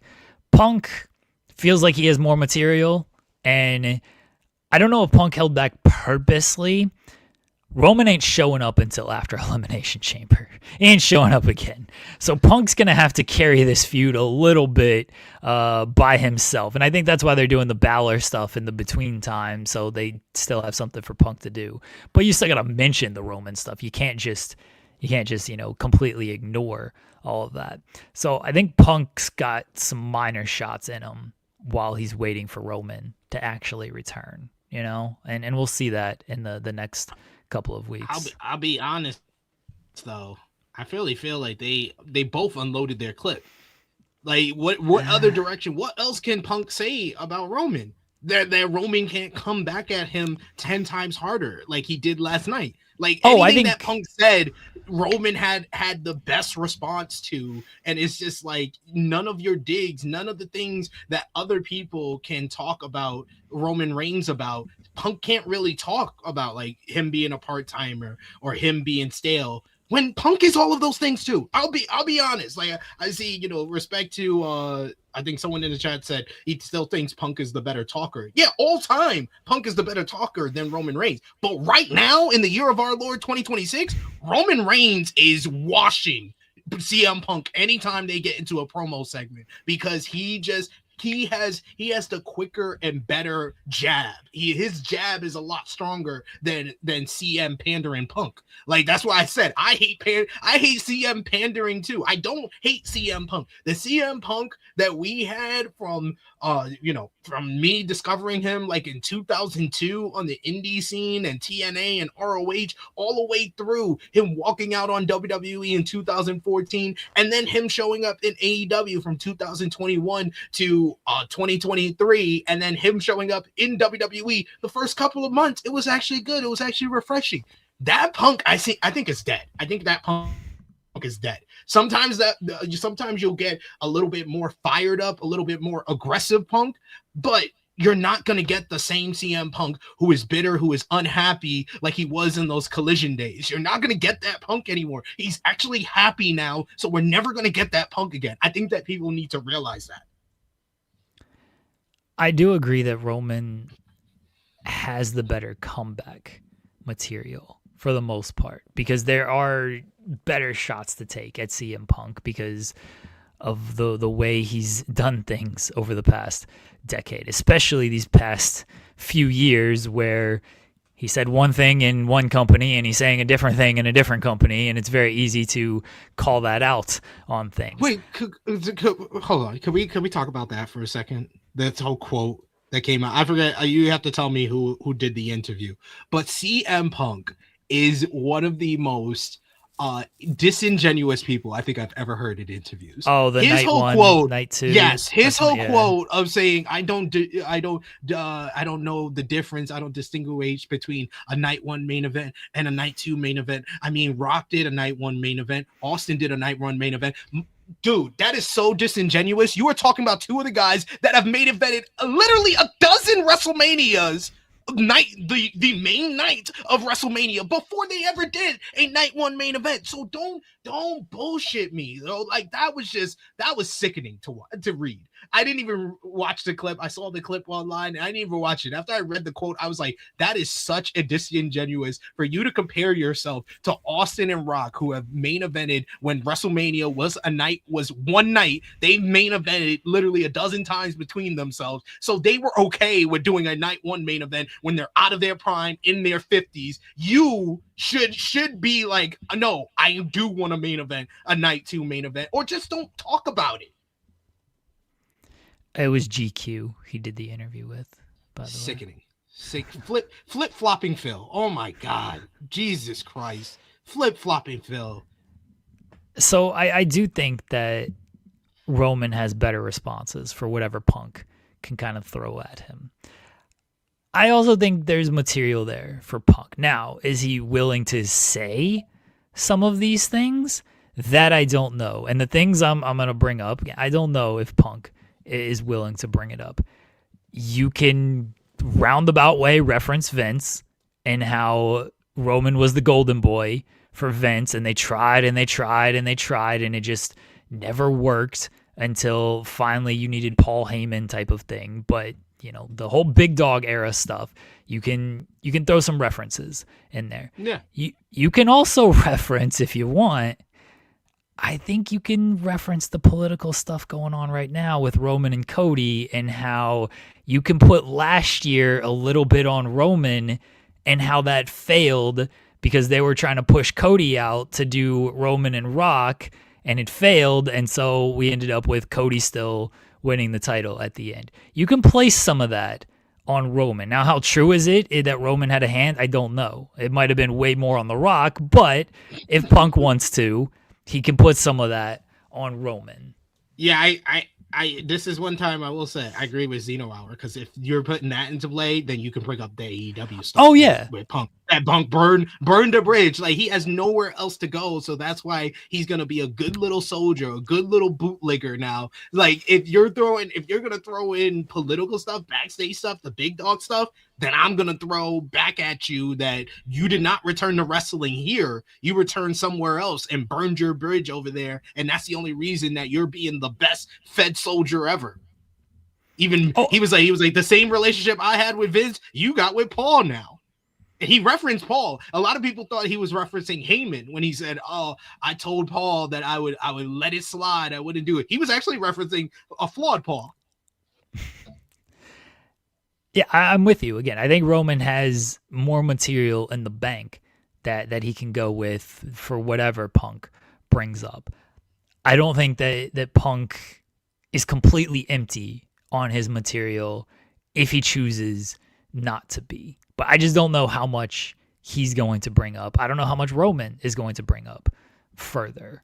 So that remains to be seen. We got 2 months. Greater than Haro said, I don't think they want to bring up AEW in a big segment. Did you just forget the Cody and Cena promo from London last year? That was the main event of WrestleMania last year. Made a reference to AEW. They will bring it up if they are allowed to. Yeah, even Seth had mentioned the AEW stuff with Cody when he first returned, and with Punk. So they're not afraid to, again, kind of roundabout reference. Yeah, they're not going to say the letters, but they'll say you worked at another place, or they'll make reference to Tony Khan, a billionaire son. They'll do stuff like that. Yeah. Again, Roman's not showing up for another at least like month. So we'll see what they have on the board a month from now when they go face to face again. But I'm glad they did this segment last night. I'm glad they didn't wait to, what main event is he going to choose? They weren't picking McIntyre. Sorry. Roman was never picking McIntyre, and he made that pretty clear. I think he tried a little bit to save things. Like, well, he's 4 times bigger than you, and he had you crying over a bracelet. But he only did that after he knew McIntyre would not get a favorable response of who should I pick. Like, Roman Reigns isn't stupid. He wasn't going out there and be like, they might be swayed. I don't know. It's 50-50 here. The crowd might cheer for McIntyre. Well, no. Roman knew that crowd was going to be like, yeah, they were going to chant for Punk and not have anything to do with McIntyre. And then they just did the whole beat that dude. This is the main show. Oh my God. They cut the balls off of SmackDown and Drew McIntyre and the WWE title. In one fell swoop, they made the World Heavyweight Championship the #1 title in the company. Yeah. It was so funny. McIntyre hasn't even tweeted. Like, do you think he's like, fuck, I gotta sit here and just like take this. Like, what am I supposed to do? He's got it. He's got to say something. It's not in Drew's nature to not say something, but I don't know what he can say. Yeah, it's tough because what are you supposed to say to that? Like, well, actually, this is the main show. This is the main title. This is the title you held for all of these years. I beat CM Punk to the ground. Like, I mean, he beat you in Hell in a Cell. Like, Roman's always beaten you. Like, what is... I think, to talk about Roman's political stuff and how he might be just trying to downplay the Cody stuff with everything, I think this was in part to downplay Cody as well, because he knows Cody and Drew is the match, and he's like, that's your match. This is that guy. Yeah, that's the guy you're gonna face. Good luck. You're gonna face him for the 500,000th time for the title that doesn't mean shit. You're really QB1, brother. You're QB1. You're QB night one. Yeah, I think Roman was taking shots at a few people on that. Oh, I brought this up a couple weeks ago, Greater Than Haro, when they booed Cody and Roman was like, interesting. And looking back, I was like, that probably meant a little bit more than we thought it did at the time. Roman is not particularly high on any of the top stars in WWE. Nah, he hates everyone. That's what made that promo last night so good, because you feel that real life tension, that real life hatred, that real life dislike that Roman had for Punk, and he has it for most of the main eventers in WWE right now. It rules. Look, that's why I like the closing of this, where he's like, I'm not picking you for this, and this. It's like, I'm picking you because I hate you. I was like, good. We just need just solid fucking hatred around here. I don't need this, let's introduce a bracelet and let's introduce this thing and that thing. All right, the title's on the line. We got that. Just, I don't fucking like you. Let's fight. Good. Here are the reasons. Nothing sells a wrestling match quite like hatred. Nothing sells it more than hatred. Here are all the reasons that I hate you. Here are all the reasons you probably hate me. Great. Now we're going to punch each other in the face. Oh, you turned against the fans, and I don't like that you turned against the fans, and you stopped believing in your morals and stuff. Like, who cares? Hatred.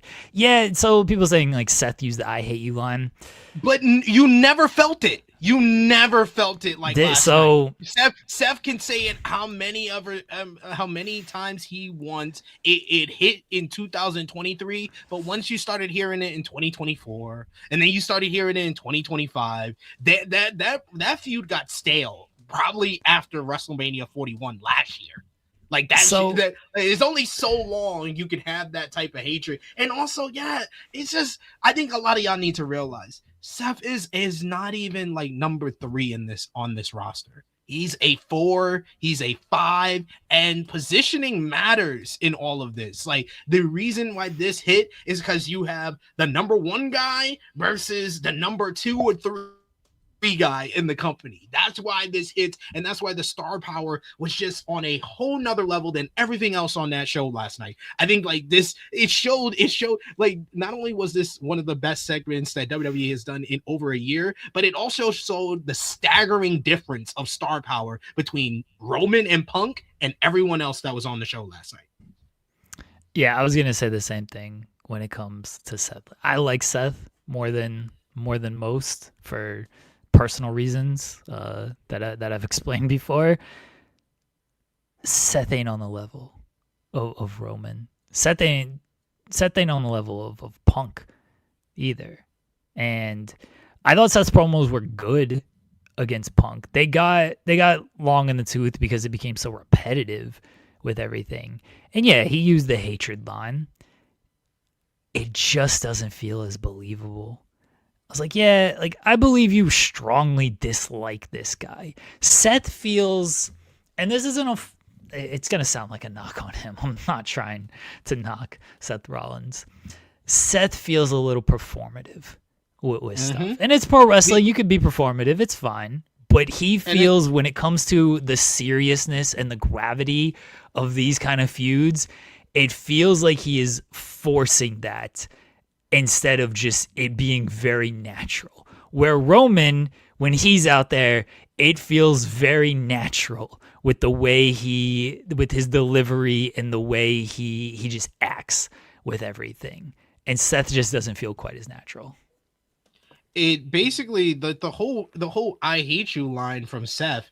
It wasn't because of anything that Punk personally did to him. It was what Punk did to WWE, what Punk said about WWE. And I'm the number one soldier for WWE. I've been waving the flag, and you tried to put us down. And he basically tried to take the identity of like a Triple H, a Vince McMahon's son. Like he was like, I believe in WWE, and you didn't believe in it. You tried to talk us down.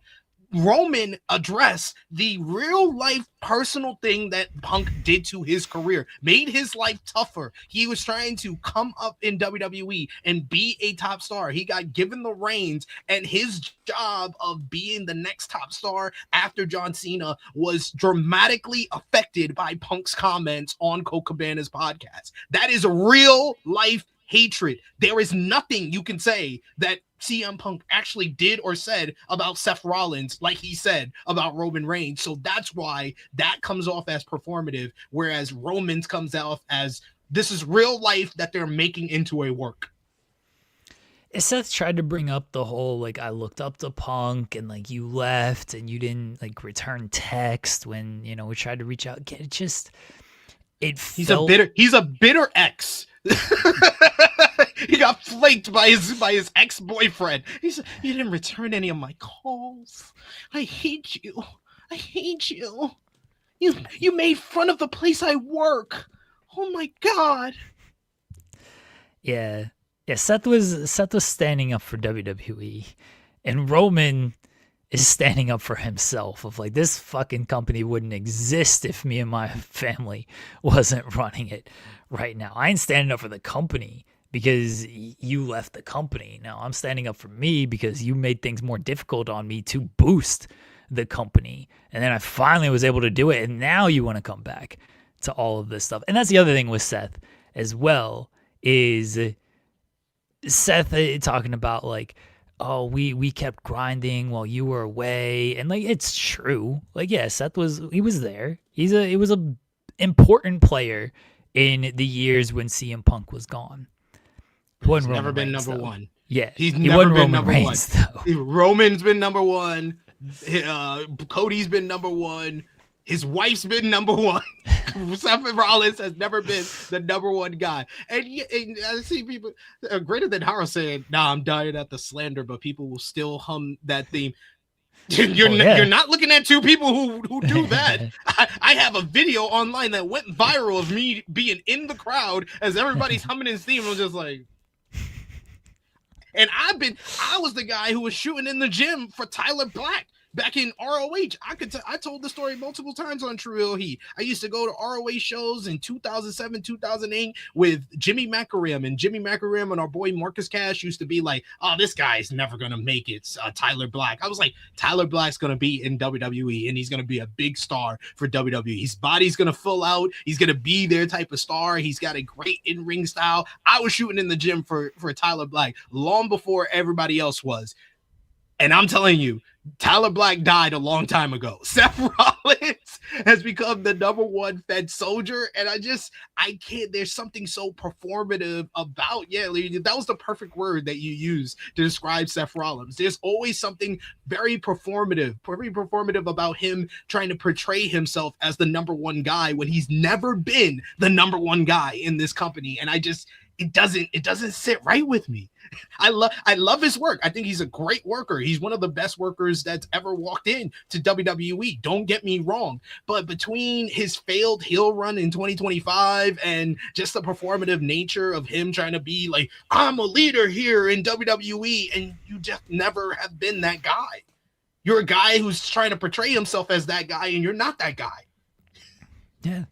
Roman, meanwhile, has been that guy for the entire time, especially over the last 6 years now. The segment was great. I'm looking forward to the match at WrestleMania. I'm glad they just did it. I'm glad we have our WrestleMania main event. There's no wonder of what it might be type of thing, and we'll see how they can continue to build this stuff. We'll see if Drew McIntyre just comes out and tries to kill both men. That's what he needs to do, honestly. Now, what I'm trying to say, I saw somebody in the chat say Seth Rollins is Klay Thompson. Since Jeremy wants to take ownership of that and compare Seth or Kenny Omega to Klay Thompson, I'm saying that Seth Rollins never even been Klay Thompson. He is Andre Iguodala. Finals He's MVP, Andre Iguodala. He could be the Wrestler of the Year one year, but that don't last too long. He is the number 5 guy at best right now. Andre Iguodala's not bad. I'm not mad at that. He was a top guy in Philadelphia when they didn't win shit, and then he went to a winning organization and a winning team, and he was the 4th guy on that team. So he's like a combination of Andre Iguodala meets Sean Livingston because his injury history.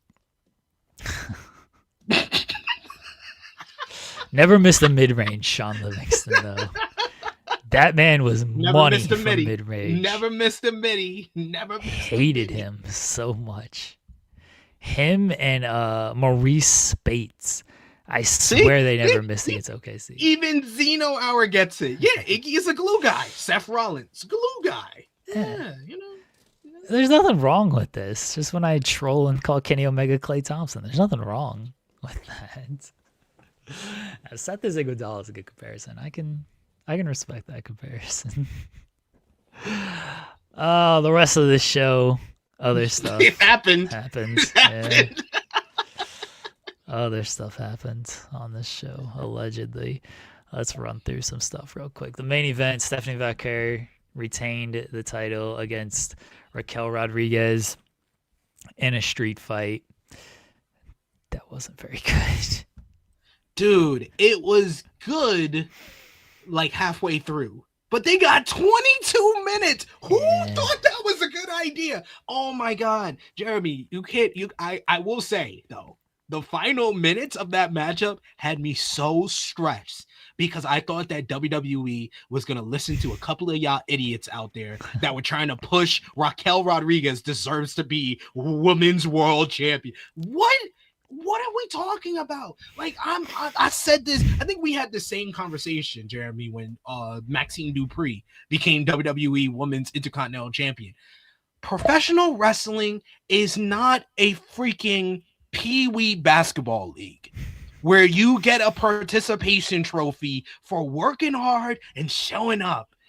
Professional wrestling should be the best people for the job, whether it's getting over, being a great character, having great matches, cutting great promos, having a distinguishable, marketable character. Those are the things that should be awarded. Those are the people that should have a world championship, not someone that's improved from really bad to fairly decent. That is what Raquel Rodriguez. I saw Raquel Rodriguez winning Most Improved Wrestler of the Year, and congratulations for her for that. That does not mean that she should be a world champion. We have mid-card titles for that. You gave a mid-card title to Maxine Dupree, and I think Raquel Rodriguez is much better than Maxine Dupree. We have the Intercontinental title for that. We got the U.S. title for that. Why are y'all requesting for Raquel Rodriguez to win a world championship when she barely has good to great matches? She barely can cut promos. Case in point, last night, she barely has a character that gets a reaction if she's not standing next to Liv Morgan and Raquel and Dominic Mysterio. Like, what are we talking about? I thought they might put the title on her just because maybe they do like a Judgment Day 3-way at WrestleMania. I'm not saying this is a good idea, mind you. I'm just Bruce Pritchard pitching ideas and thinking they'll listen to one of them, maybe. You know, Gunther beating Pat McAfee is just too predictable. I think we should do something unpredictable. What about Pat McAfee beats Gunther? Then what about Raquel Rodriguez beats Stephanie Vaquer? Like, what not? Yeah. Look, Raquel has very much improved, and good for her. You know, but like you said, just because you've improved to a certain level doesn't mean you're on the level of the champion. It doesn't mean that like being an improved wrestler, but still again not to the level of Vaquer and not getting like not getting these reactions. Like the Jey Uso argument is like, well, at least Jey Uso got a bunch of reactions, even if he wasn't a great wrestler. It's like, all right, fine. You know what? He's over. He sells merch. People love the yeet. You can go with it. Like, yeah, that made Raquel, sense because of how over he was. But like Raquel's not over. Like, we're really trying to act like Raquel Rodriguez is over, or the Judgment Day dissension that they've been doing for 2.5 years is over? No, it's not. Liv Morgan, Dominic Mysterio, they are over. Roxanne Perez, she's really good. Finn Balor, he's really good. But like the Judgment Day dissension storyline, that got stale in like mid 2025. What are we talking about? Yeah. The match wasn't great. I don't know if I feel bad for them or if I thought it's a little bit of both. I did feel bad for them. I also think that Hurricane Rana spot was a little too ambitious for them because Raquel's just bigger in size, and to take that bump the way the table was a little too close, and to take the bump the way she did, like you've got to get proper momentum and flip to land like solidly on the table to where it's going to break through. And Raquel hasn't really shown she could do that. So, and yeah, with the table being that close, that was going to be difficult on there. So I think they were a little too ambitious there. I thought, like you, when they were up there like that, I was like, oh shit, she's going to Tejana bomb her through that table and win this title. I was like, I was so stressed, Jeremy. I can't tell you. Because when Liv comes out and tries to give her the title, I'm like, oh, okay, great. She's going to give her the title, cause a distraction, they win. Then she sets up the table in the corner, and I'm still looking at the table in the corner. I'm just like, all right, they haven't used that table. They haven't used the table outside. And then she goes to the top, and I'm thinking, oh, she's going to hit the corkscrew through the table. That's the finish. And then Roxanne comes out, and Roxanne gets the headbutt, and she goes through that first table. I'm like, oh no, tell me they're not going to be doing it. I was like, what are we doing? I was so stressed. I was like, no, they listen to these people. They listen to these people. Because like, as much as I've been complaining on this show and on True Hill Heat about Stephanie Vicare's booking since she became Women's World Champion, Stephanie Vicare versus Liv Morgan is objectively a much better matchup than Raquel Rodriguez versus Liv Morgan. Like, I don't care what y'all tell me. Y'all can tell me whatever you want. Yes, adding Roxanne makes it better, but that's not a better matchup than what Stephanie Vicare can probably get with Liv Morgan. Liv Morgan is at her best when she's in there with one of the better wrestlers, your Io Skies, your Rhea Ripley, and your Stephanie Vicares. Those are the people that can get a very good to great match out of Liv Morgan. Becky Lynch has got a good to very good matchup out of Liv Morgan in the past. Raquel Rodriguez is not that. Who is leading? Who is the lead? Yeah. Who is the good worker that's gonna lead them to a good matchup? No, it's not possible with Raquel Rodriguez and Liv Morgan. So when she was up there, I was like, oh shit, that's a Tejana bomb. She could just hit her she just grab her, Tejana bomb through the table, and it's over. I was like so stressed. So I was so happy despite the botch on them not breaking the table. I was so happy when she hit the Hurricane Rana through the table. And then she took so long moving the table that I was like, oh no, I'm still stressed because she could miss this and then she still wins. I was stressed. Yeah, I thought that might happen as well. That's like, oh no, she's gonna hit the Tejana bomb. They're gonna put the title on her, but they didn't. Vecker won. Liv attacked her after the match, held up the title. It seems like that's gonna be her choice if Vecker doesn't lose the title between now and WrestleMania. Because I'm not ruling that out. We had a long discussion yesterday about the women's title picture. I'm not gonna rehash it, but I don't know if Vecker and Jade both walk into WrestleMania as champions at this point. No. Remains to be seen. Yeah, the new Vecker theme sucks. It sucks. It was so bad. Like I didn't think that the match was as bad as you're saying. Like I just thought it was. It had a good first half, a bad for second half.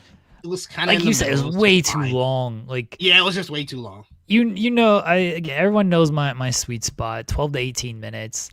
If you go a little over, like fine, but you got to have a really great match to be going over that time limit, and this was not a really great match. So I'm docking you even more if your first half is good but your second half sucks, and your second half sucks because you went 22 minutes instead of 16 minutes. Then the match probably I would have been like, all right, that was all right, that was good. But no. And they totally peaked on the Devil's Kiss spot. The Devil's Kiss spot, that was the peak of the matchup. And then we had another 10 minutes to get through. I will say the crowd wasn't great last night. That did not sound like a Philly crowd. No, that's what surprised me too. Was like, wait, this is Philly? Like, are y'all burnt out? I know the show wasn't like great by any stretch, but even from like the opening stuff, they were not super into much of anything. So yeah, I didn't think the crowd was great last night. I saw some people say that the opening of the show was good, and it was a nice change of pace. I will give it that. But this feels like an humiliation ritual for Bron Breakker. I don't understand what they're doing. So Bron opens the show, Bron Breakker, and he's mad. He's destroying stuff. I was like, oh, is he gonna like beat up an announcer and get suspended? Like, what? How many times can we do this? No, he just continued to yell, and then Adam Pearce came out, and when Pearce was like threatening to fire, and was like, "You're lucky you still have a job after that garbage performance in the Rumble," I was like, he got attacked beforehand. And he just took it. He just stood it. He was getting held back by the Vision, but I was just like, you just were making him look like a freaking dork. And then he tries to run after Adam Pearce. They tried to move the camera. Yeah, they tried to move the camera away, but we all saw he busted his ass. Busted his ass. I was like, oh my God, he's just such a dork now. Like, and yo, this is why I always tend to go in whenever it's following a Monday Night Raw on fans, because Jeremy, you were here with me, and these people tried to tell me, no, don't worry, Bron's gonna be all right. Bron's gonna be fine. We said the same shit. SP3, we were on the same page for that. Is like, no, just strap him up now. When you got the opportunity, yeah, and everybody's like, oh, it's going to be bigger at WrestleMania. Oh, it's going to be bigger at the Rumble. Wait for the bigger stage. It's like, no, because they're not going to do it then. Exactly. Like, why do you have faith? Why do you have faith that they are going to do it at this point? What reason would you have to believe that, oh, yeah, they're definitely going to do Braun and Punk at WrestleMania? There was no reason to ever believe that. And then, of course, they're not doing that. It looks like it's going to be Braun and Seth at Mania. But yeah, and then maybe Braun will get his moment at SummerSlam. Hopefully that's a big enough stage for him. It's just, it was never going to happen.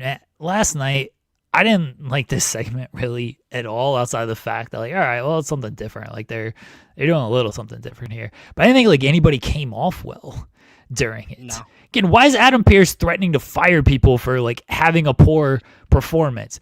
Rusev better not answer the phone, because that man didn't get attacked before coming out there, and he was out in 30 seconds. So what's his excuse with everything? I don't know. Adam Pearce is threatening to fire people. You know what like really pissed me off about this segment? When Adam Pearce is like, oh, I don't know who the Masked Man was. The last time a Masked Man was running around, it was Austin Theory. And then they have the camera on Bron Breakker and Austin Theory. And Theory like sells this like it's nothing. He just like keeps looking starry-eyed at Adam Pearce. And I'm like, dude, he just accused you of basically attacking Bron Breakker, because the last time we saw a Masked Man, it was you. And then Braun took too long to like turn around and react to Theory. And then finally, after Braun like turned around for 30 seconds, I know it wasn't that long, but after Braun had like turned around and was glaring at him, finally Theory reacted. I was like, y'all undersold the shit out of this accusation and just made it like, it was a nothing line. I know people don't like need to believe it or anything, but you gotta sell it to where it's like, oh, maybe it is also Adam Pearce is right. The last time we had it was Austin Theory. Is he like? They didn't sell this thing at all. It's like, you guys suck. You guys are just not good. They actually sold this more than LA Knight's chair shots to the back. Yeah. They just instantly got up. I was like, way to nuke that attack. Wow, great stuff, guys. This was a maddening segment for so many reasons. I didn't think anybody came off well. No, Like I didn't think anybody literally, came off well. I was in the True Hill Heat chat, and like me, it was like midway through the show, and me and Romeo are like both on the side of the Bella twins, even though they had a bad segment too. But I was like, I'm still part of the Bella army. I'm still part of Brima. Do love the theme. I do love the theme. I'm still on the bandwagon, but they didn't have a good segment, and we were both on the side of the Bella twins against everybody else in the True Hill Heat chat. And I was like, look at us working together. Look at this unity. And then Romeo freaking replies to my comment from an hour earlier where I was like, this is a Bron Breakker humiliation ritual. He's like, the opening segment was awesome. I was like, way to ruin our unity, man. Freaking Josh made the joke. He was like, Trey Miguel in AEW lasted longer than our unity. I was like, goddamn. It's just, I didn't care for this segment at all. I didn't think anybody came off well, and that was that. Speaking of the Bella segment, Why was this a segment? like you, I love the Bellas. I'm total Divas stan, total Bellas stan. Watched all of this stuff. Brie Mode's one of the banger themes that they have. I'm going to be very sad when they change it. Nikki Sawa, one of the greatest wrestlers of all time. This was rough. This was bad. This was Bad. Nikki couldn't decide if she was a babyface or a heel because the last time she was on screen, she was a heel. So she's like trying to heel on the Philly crowd. And then but then she like realized, and then the crowd was chanting for Cooper DeJean, and she's like, "Oh, do you blame me?" type of thing. I got the biggest reaction of the night. And then they were baby faces because Brie's a baby face, and so they're like, "Well, we're going after the tag team titles." Like, all right, cool. I kind of expected that. They're the original tag team. Not even specified the original women's tag team. Yes. The original. They invented tag team wrestling. Fuck it. I couldn't stop laughing. It was so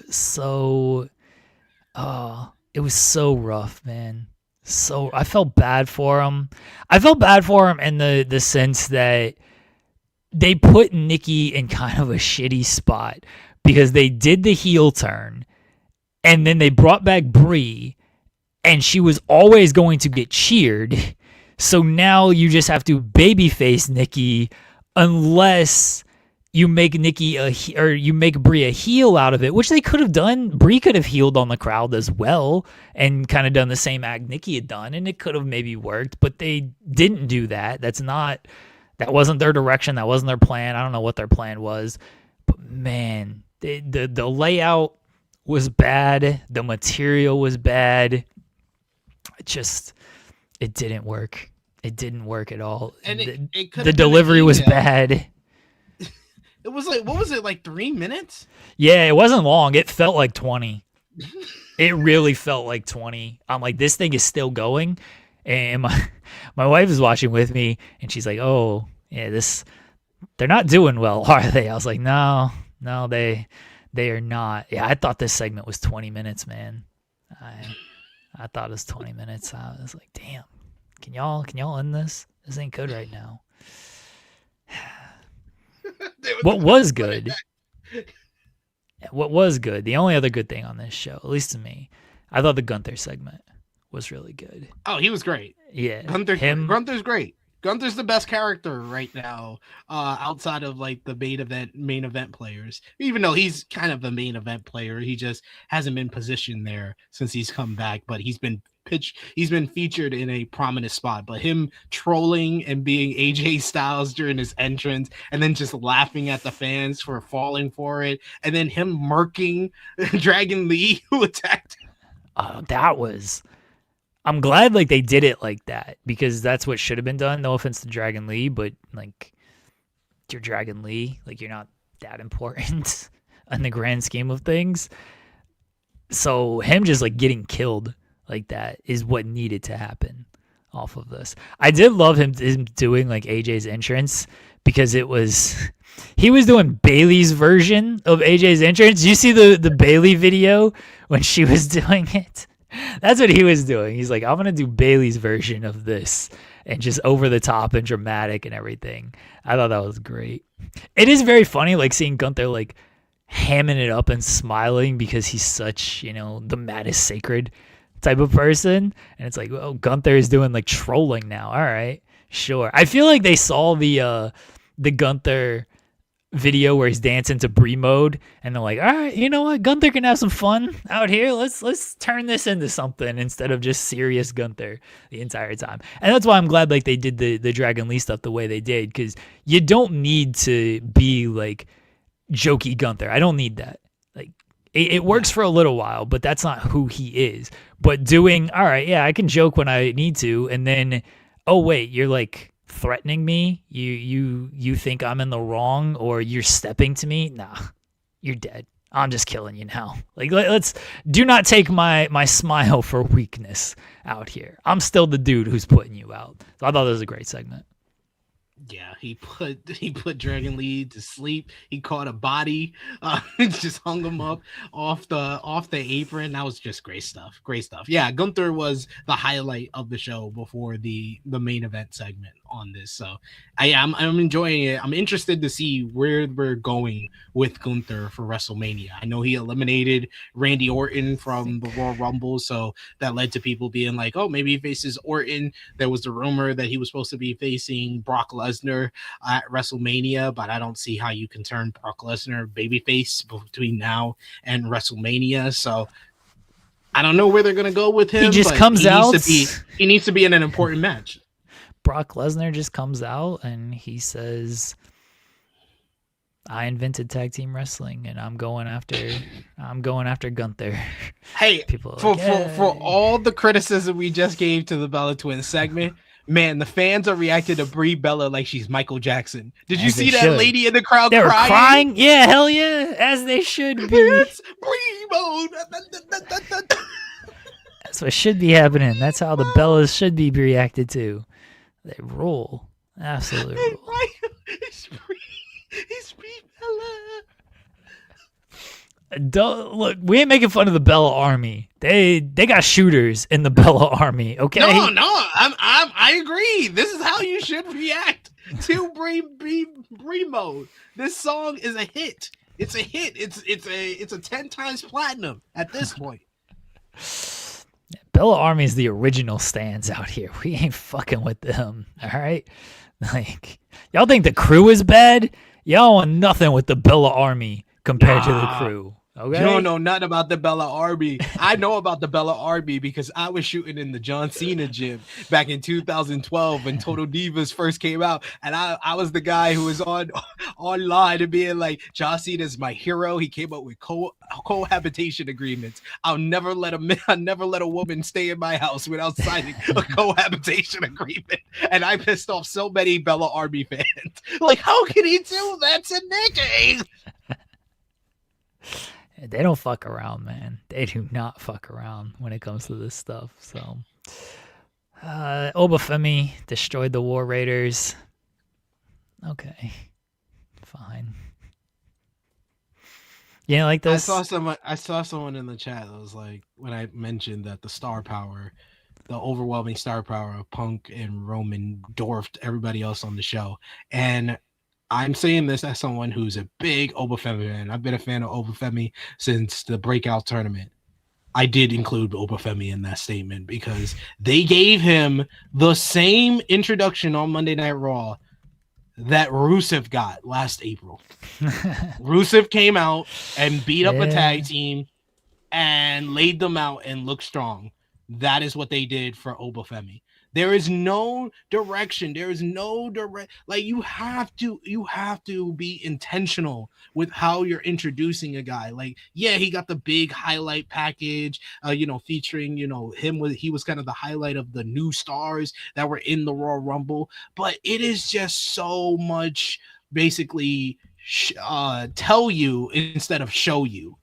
Show me that he is going to be a main event player. He's a future WrestleMania headliner. You've been saying about Bron Breakker, and Bron Breakker's been on national television for 5 years now. Like, at least with Obafemi, he's new. He has a certain level higher of star power, but introducing him to squash a tag team that we haven't seen on television since December 8th, I am sorry. That is not the way that I would have introduced Obafemi. Have Obafemi interact with Gunther. Have Obafemi interact with Roman Reigns. Have Obafemi interact with CM Punk. Then that is telling me, hey, I view him. We're actually positioning him as a main event player. You have to interact with main event players to be seen as a main event player. And even if you do that, you can wind up like Bron Breakker and be in an humiliation ritual for a couple of months afterwards. But do some stuff that actually tells me you are taking this seriously. Having him come out and beat up Eric and Ivar that I haven't seen on TV since December 8th. I will keep bringing that up. It's been 2 months since we saw Eric and Ivar on TV, and all I saw online after this whole segment, it wasn't like, oh my god, that was really impressive what Obafemi did. All I saw was a bunch of hashtags for War Raiders saying hashtag save your money. It did feel like every other introduction of a big man or someone they want to get over as a monster ever. I remember Veer is Coming. I made a career off of Veer is Coming. And he just beat up Ray and Dominic and everything. It's like, oh shit, Veer, he's here. Veer's here. Veer's here. Like that's what this felt like. It's like, all right, cool. You beat up, at least Ray and Dominic, were relevant at the time. But just beating up two people who you don't really look at as a top person doesn't exactly work in this day and age. Lou is always facetious, so I think it worked for Brock Lesnar in 03. The biggest difference when it comes to that kind of stuff is Brock, one, he was beating the shit out of like the Hardys and stuff who were, actual over stars. Like Rover. Yeah. And two, Brock hadn't been on TV for years at that point. Brock hadn't been in the Rumble. Brock hadn't been a champion of the developmental with the television show. Brock hadn't faced the world champion on Saturday Night's Main Event. Like, we know who Oba is. You've told us his story at this point. I'll use this as an example. Like, Trick Williams also just came up. Jordan put that in the chat. It did work for Trick standing there with Orton, and we praised that. We praised Trick Williams interacting with the main eventers because it immediately made him feel like a main eventer. That last night, and case in point of that type of direction instead of the Trick type of direction. Case in point, how many people in Philadelphia reacted to Javon Evans wrestling last night? No one. I'm fairly certain that Jeremy was not even going to bring up that matchup because it was not relevant. He was the fifth most important person in a match between two people, and he was one of them. And the Los Americanos and original El Grande came off bigger than Javon in that whole segment. Like, you cannot do this. Like, you cannot tell us, oh, they're a future star, they're a future main eventer, they're a future WrestleMania headliner, and then they're interacting with the War Raiders. That doesn't work. That's telling us instead of showing us. Yeah. And Javon, like, I like Javon, but he's just been a dude who is just having matches, and that's it so far. He hasn't done anything of substance at this point. Just like, hopefully Oba does something of substance, but last night certainly wasn't it. See, I don't like, the Oba thing is so weird to me because you introduce him as he's the NXT champion, he's facing Cody Rhodes, Drew McIntyre gets involved, he's off television, he just gives up the NXT title, fine. And then he's in the Rumble, and he gets the 5 eliminations, which, as I said yesterday, I don't think are really a big deal when you look at who he eliminated and how the match actually played out. And then he gets eliminated by Brock, and then he's just, like, coming out here and, like, beating up the War Raiders. Like, if you know nothing about Obafemi, take away his NXT stuff. Let's say you don't watch NXT, and you just know nothing. You only see what you see on the main roster. You would think by the Cody and Drew stuff, okay, He's kind of a big deal. You would think by the Rumble, it's like, oh, maybe, because they did the interaction with Brock and everything, so maybe he's a big deal. But then Brock just eliminated him. But then he just beats up the War Raiders. It's like, all right, well, what's his motivation? What is he actually like here for? Why is he not going after Drew? Why is he not going after Cody? Why is he not going after Brock for all of this stuff? What's he got against the War Raiders of all these people? Like, he's presented as a top star when you first see him, to now he's just beating up the War Raiders for no actual reason. Just weird. Strange. It was very strange. The way that's not the way I would have introduced Obafemi, especially after, like you said, the work they did beforehand. This was not the best way to say, oh, he's officially a part of Monday Night Raw now. He's beating up 2 tag team guys, the same way we introduced Rusev back to the company about a year ago. See, I don't think they have any actual plans for him, and that's why they spent 5-6 weeks just doing video packages on every show instead of like putting him on the television show and doing something with him. It's like, well, what are we gonna do with Oba? Not sure yet. All right, we'll run another video package. All right, what are we doing with Oba this week? Maybe you can get it. No. Run another video package. Like, that's what it feels like they just did for weeks at a time. And then finally, because they had him in the Rumble, they're like, oh, what are we gonna do with Oba? Well, can we do a video? No, we can't do a video package. We already introduced him. How about he just beats up these dudes? Okay, sounds great. Like, that was it. And remember with the Brock introduction too, when he debuted, he beat up like 6 guys. It's not just 2 guys, which, yeah, the War Raiders are bigger, but it's not as impressive as Brock Lesnar wiping through the entire hardcore division the way that he did when he was first introduced. And then Paul Heyman cut a promo for him. If this was Oba destroys the War Raiders, then he gets on the mic and he says, I am the ruler. Who? I am this. Who? I am here to win the World Heavyweight Championship. That is more effective. Like, there is ways to do what they did last night and make it a whole lot more effective by giving him promo time. I think that would have made the booking of that much better. Real quickly, you mentioned the Javon stuff and the Grandes Americanos, and I guess they're going to stretch that to WrestleMania because they don't have any other idea what they're doing with any of that. And Penta beat Bronson Reed by countout because Stone Cold LA Knight came in and hit the BFD on the what's it called? Chair. Is it BFD? BFT. Yeah, blunt force trauma. Yeah, I don't know why I said BFD. Big fucking deal. Hit the BFT on the chair. So Bronson got counted out. This is when Roman was like, y'all ain't done shit. He's specifically talking about this Bronson Reed stuff.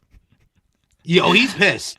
He's pissed. He's pissed that Jay's main event push kind of died on itself, and he's pissed that he came back, he put over Bronson Reed, and they did jack and shit with that. He lost the count out in the Cena tournament, right? Because Cody interfered. Yeah. So he lost by count out there. And now he's losing by count out to Penta. It's like, dude, this dude beat Roman Reigns. Why are you not capitalizing on all of this? Why is this dude not murdering the roster out here? I don't understand how Roman, like, you know, Roman, people talk about like, oh, Roman is not giving anything. Who is Roman made type of thing. He tried with Bronson Reed. He had Bronson Reed beat him. He got laid out by Bronson Reed and everything. Like, he did everything he could to put Bronson Reed over. And they made him feel like the 4th most important person in his group. And just look at all the people that Roman put over during his title reign. Like, you don't have to lose to everybody to put them over or put them on a higher level. In my eyes, I think that Roman put Kevin Owens on a higher level. What did they do with that? Not much. He put Sami Zayn on a higher level, and they missed that peak by about 3 years. They've missed that peak about 3 years, and they're about to go into year 4 and probably crown him in the Saudi Arabia WrestleMania. Congratulations. You're way past the peak of that guy. Jey Uso was another guy that he put over in the Bloodline angle. And what did they do with that? A Royal Rumble win, WrestleMania world title win, and then they just said, you know what? This is not going to work. He gets winded during this entrance. So we don't know how to highlight his strengths and hide his weaknesses. We're just going to put his weaknesses out front and make sure that this run does not last too long. So every person that, and then Cody Rhodes, they dropped the ball with, and Cody dropped the ball after he gave him the ball at WrestleMania 40. Like every single person that Roman does try to put over or does try to put on a higher level, the booking team fails him. That is why he buried the creative more than he buried the roster. He buried creative on the Pat McAfee show. He was 100% right. And all these people that are saying, oh, who did Roman Reigns ever put over? Y'all haven't been paying attention, and y'all just don't want to say Triple H. It's quite frightening how many Triple H defenders we still have after the past year. After the past year, I don't think anyone who is a Triple H attorney should have lost their law license at this point. Yeah, Roman said creative sucks. He didn't say, he did say get over kids, so he did take a little bit of a shot at the roster, but it was Triple H. Just like, this shit sucked for 2 years since I lost the title. Give me that belt back. We can make this show relevant again. Tired of y'all's bullshit around here. That was Raw, everybody. SP3, what was your moment of Monday? It's gotta be Roman Reigns roasting CM Punk like a pig in the window at a Chinese restaurant. It was beautiful. I loved every minute of it. It was some great one-liners. This promo is going to be talked about the rest of the year. The best WWE segment in over a year, and probably already won in February. Probably won the best WWE promo of 2026. I'm gonna go Roman Reigns as usual with things, but I'm going Roman Reigns showing up like 20 minutes before the show ends, and then they do the follow, the tracking shot as he's walking through the backstage area and Gorilla and everything. And as he's walking through Gorilla, like I'm pretty sure he's just like pointing to like hit my music type of thing. But I'm choosing to believe that he's pointing at Triple H and being like, the fucking star is here now. You sit there, you shut the fuck up, and just let me go out here. That's what I'm choosing to believe he was pointing at.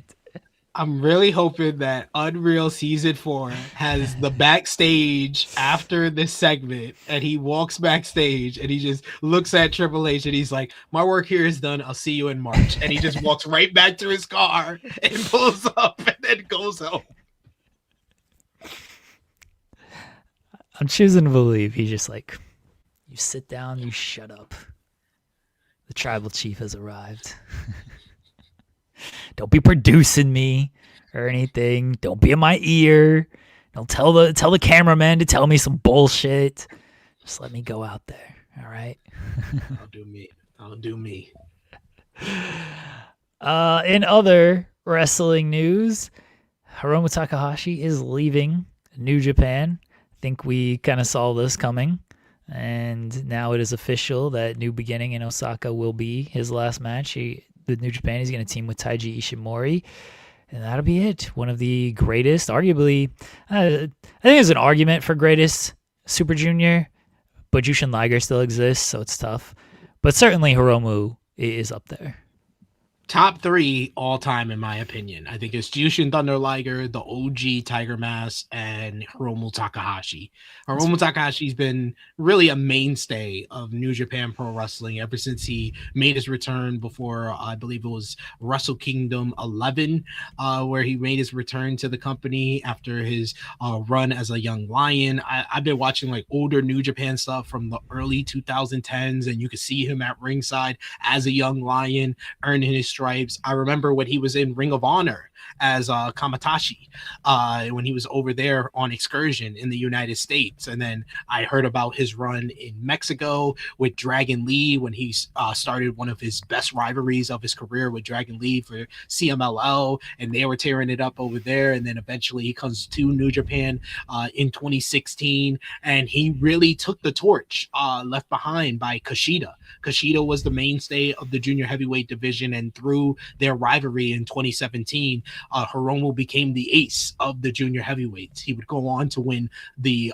record-breaking 4 Best of Super Juniors tournaments. He was a 5-time IWGP junior heavyweight champion, and really the stalwart of junior heavyweight wrestling. He held it down. He was a bona fide star, an anchor for the division at a time when the junior heavyweights, it went up and down as far as the attention that would get. They had big stars like your Will Ospreys involved, your Ricochets, but it was Hiromu that stuck with the junior heavyweights. And unlike Kushida, who wanted to move up to the heavyweight division, Hiromu wanted to stay in junior heavyweight wrestling. He wanted to elevate junior heavyweight wrestling to the main event of the Tokyo Dome. And at times it felt like he was able to do that. I remember his run in 2023 when he was having killer matches with the likes of like Speedball Mike Bailey and Leo Rush, who would come over for the junior tournament. He had those classic matches with El Desperado. I always think about the one in 2020,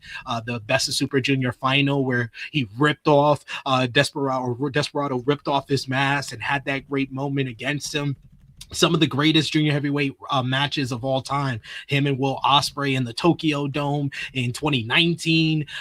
Him and like I said, El Desperado. Him and Taiji Ishimori. Him and Kushida. So many classic matches. He was the guy, and he got so good at junior heavyweight wrestling that they kind of forced him into doing heavyweight wrestling and being in the G1 back in 2020 and being one of the main stars for Los Ingonables de Japón, the kind of the second most over guy next to Naito at the height of Los Ingonables de Japón. He was so important to New Japan Pro Wrestling in so many different ways. He's going to be very sorely missed. It doesn't even feel kind of fathomable to live in a world where Hiromu Takahashi is not going to be associated with New Japan Pro Wrestling. So whatever he does, whether it's going to Noah, I know there was the rumor from the blog out there that said that also WWE was looking at him as well to bring in with Evil. So wherever he goes, I think he's going to be very successful because Hiromu has been one of the best wrestlers that New Japan Pro Wrestling has to offer, but he puts himself ahead of a lot of other people because he has that charisma. He has that it factor.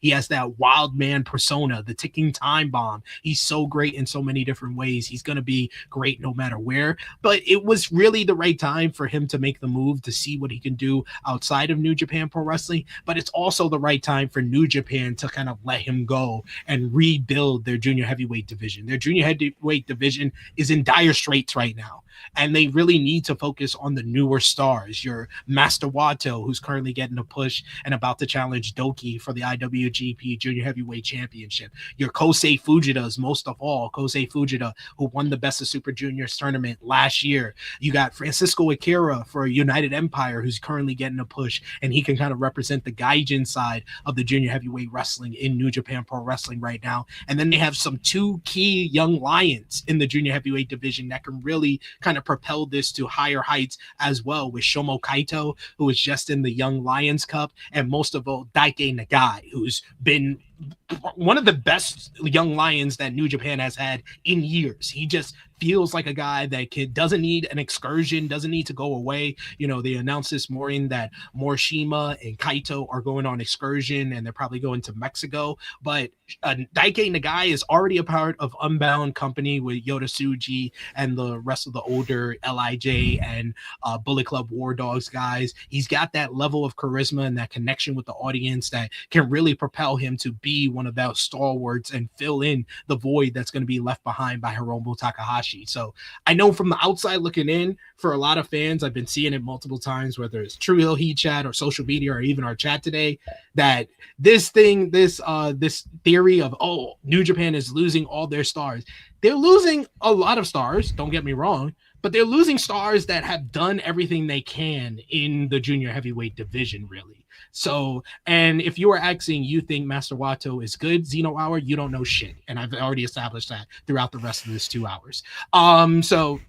But anyway, these are the guys that they need to build behind with the junior heavyweight division right now. I think that Hiromu Takahashi is going to be successful. It doesn't matter where he goes, he's going to be successful. So I'm wishing him the best, but it was the right time for him to leave for not only himself, but for New Japan and the junior heavyweight division, because it's now time for Gato to shit or get off the pot and really build behind the young stars that are there and use guys like El Desperado and Taiji Ishimori to build up the future of the junior heavyweight division. I do think that they're not necessarily losing stars because they didn't have a ton of like actual stars.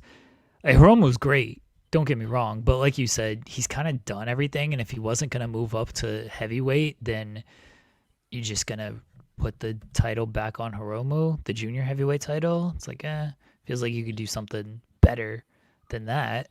And so him going on, I don't mind. The same thing with some of the other people that they're potentially losing. Like Clark Connors might be gone by all accounts.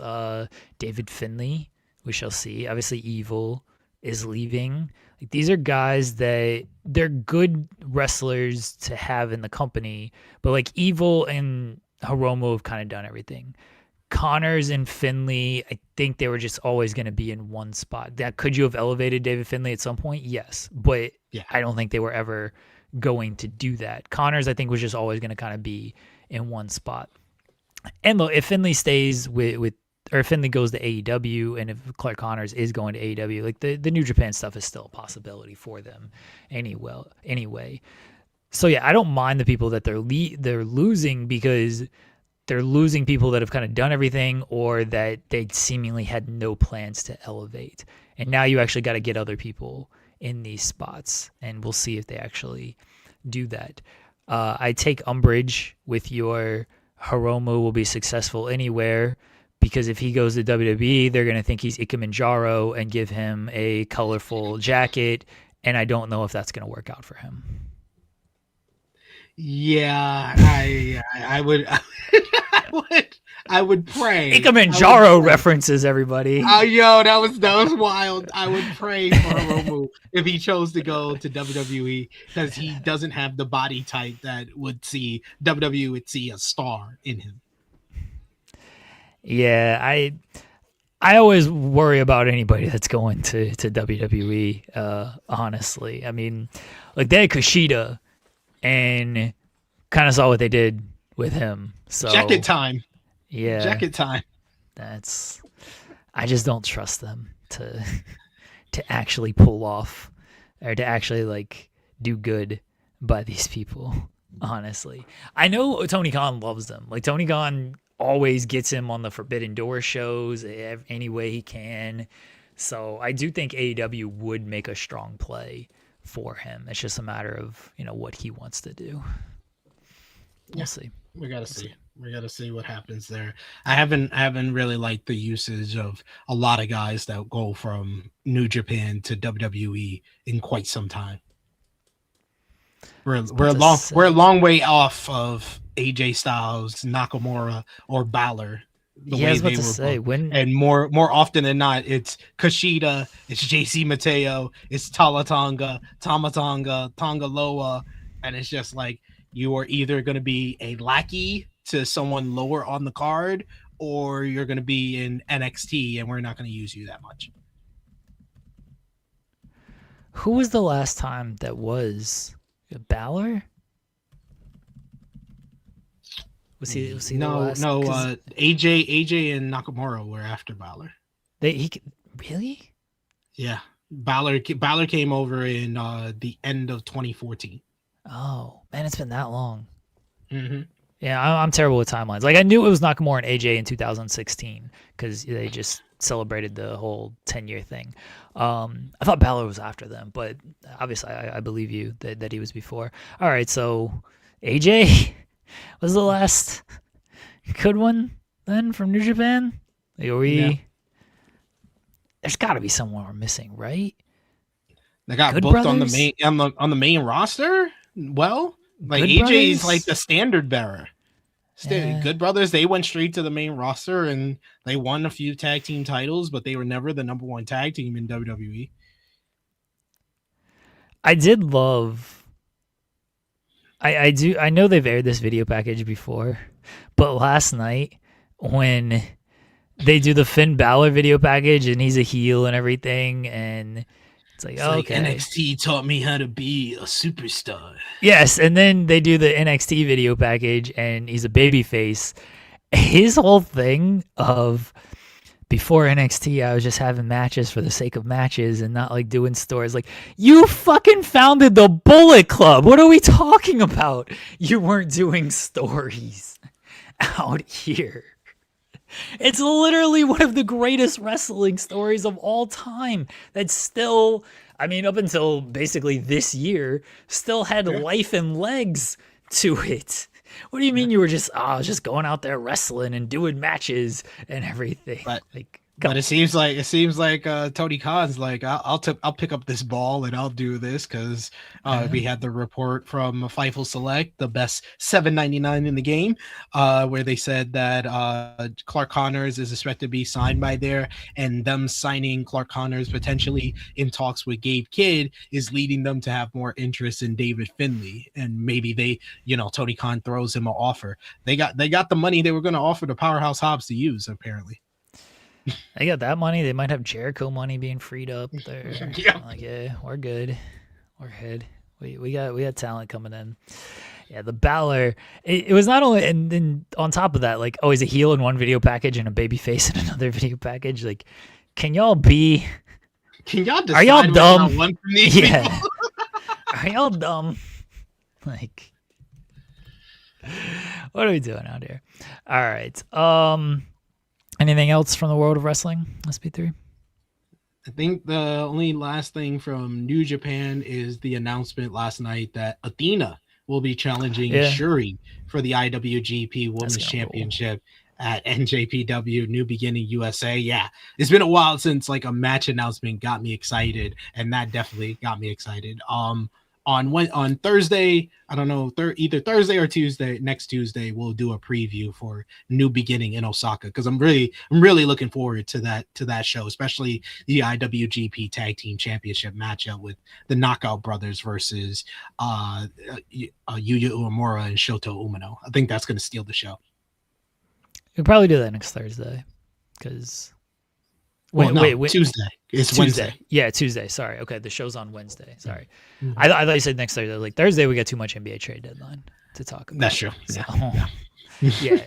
Tuesday would be probably when we would do that. All right. There is a new report. It's not like anything breaking here, but the latest report is that the Clippers and Cavaliers are motivated to get a deal done very soon. So there you go. I think it'll happen. It'll probably like the moment we hit end show, the trade will be announced. That's when it's going to happen. All right. Results of our poll question. Yeah, people saying the Wolves are in the Giannis suite. That's the team that scares me of getting him. That would mess everything up in the Western Conference because the Wolves have been playing well, and them getting Giannis. Oh man, Anthony Edwards with Giannis. Yeah, that's scary. That's the team that definitely scares me. Like they're gonna lose like depth, whatever. They're gonna have to give up Gobert and Randall and McDaniels. I'm not gonna pretend like Julius Randle is some great get here. I think Jaden McDaniels is a very good player, and so like losing him hurts a little bit, but like you're getting Giannis. That's like two of the top 7 players in the NBA together. Yeah, I won't argue with that. If you have Anthony Edwards in the top 7, like that's fair. I think I have him at like 6. I think he's right, but I think him and Wemby kind of trade spots for me sometimes. I would honestly go Edwards because I think he's just more consistent at this point. And sometimes, like when you watch Wemby, like the idea of Wemby is better. He's better than what he he is right now. Yeah. And granted, like, he's gonna be like, I think he might end up being the greatest of all time. I don't know, with his size and skill. But yeah, right now he's still not polished. Like, you can see it in his game. He's just not fully polished. He'll have those games where it's like, yeah, what the fuck are you supposed to do against this dude? And then he'll have those games as like, wait, Wemby played tonight? Why isn't he like way more assertive and way more aggressive? Why is he settling for this stuff? So yeah, I think Edwards is just more consistent and more impactful on a night-to-night basis with how he plays. That's true. Giannis's health is something that would definitely hurt the Timberwolves. Like, if Giannis can't stay healthy, because he's then you're just down to Edwards and Gobert, and that combination sucks. Yeah. That combination isn't great. Yeah. All right, results of our poll question. Who should win at WrestleMania? 35% said CM Punk and 65% said Roman Reigns. So 65% of you are correct that Roman Reigns should win at WrestleMania. All right. A couple of super chats that I did not miss because they were kind of like, they're a little late and I kind of moved on. That's on me, but I do want everybody to know we do read all the super chats and they will be shown on air. Lab Glass, appreciate you. Said it should be Tiffy time, or it should not be Tiffy time. It should be Tippy time.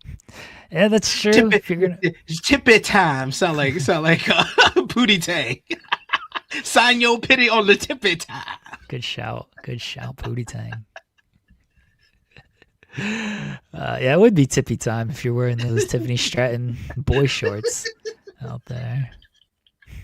That's what Pootie Tang would be on. He'd be on that Tippy time. I'd say. And Cyclops Better Wolverine says it's all fun and games until Roman signs the NWA. Roman ain't going there. Like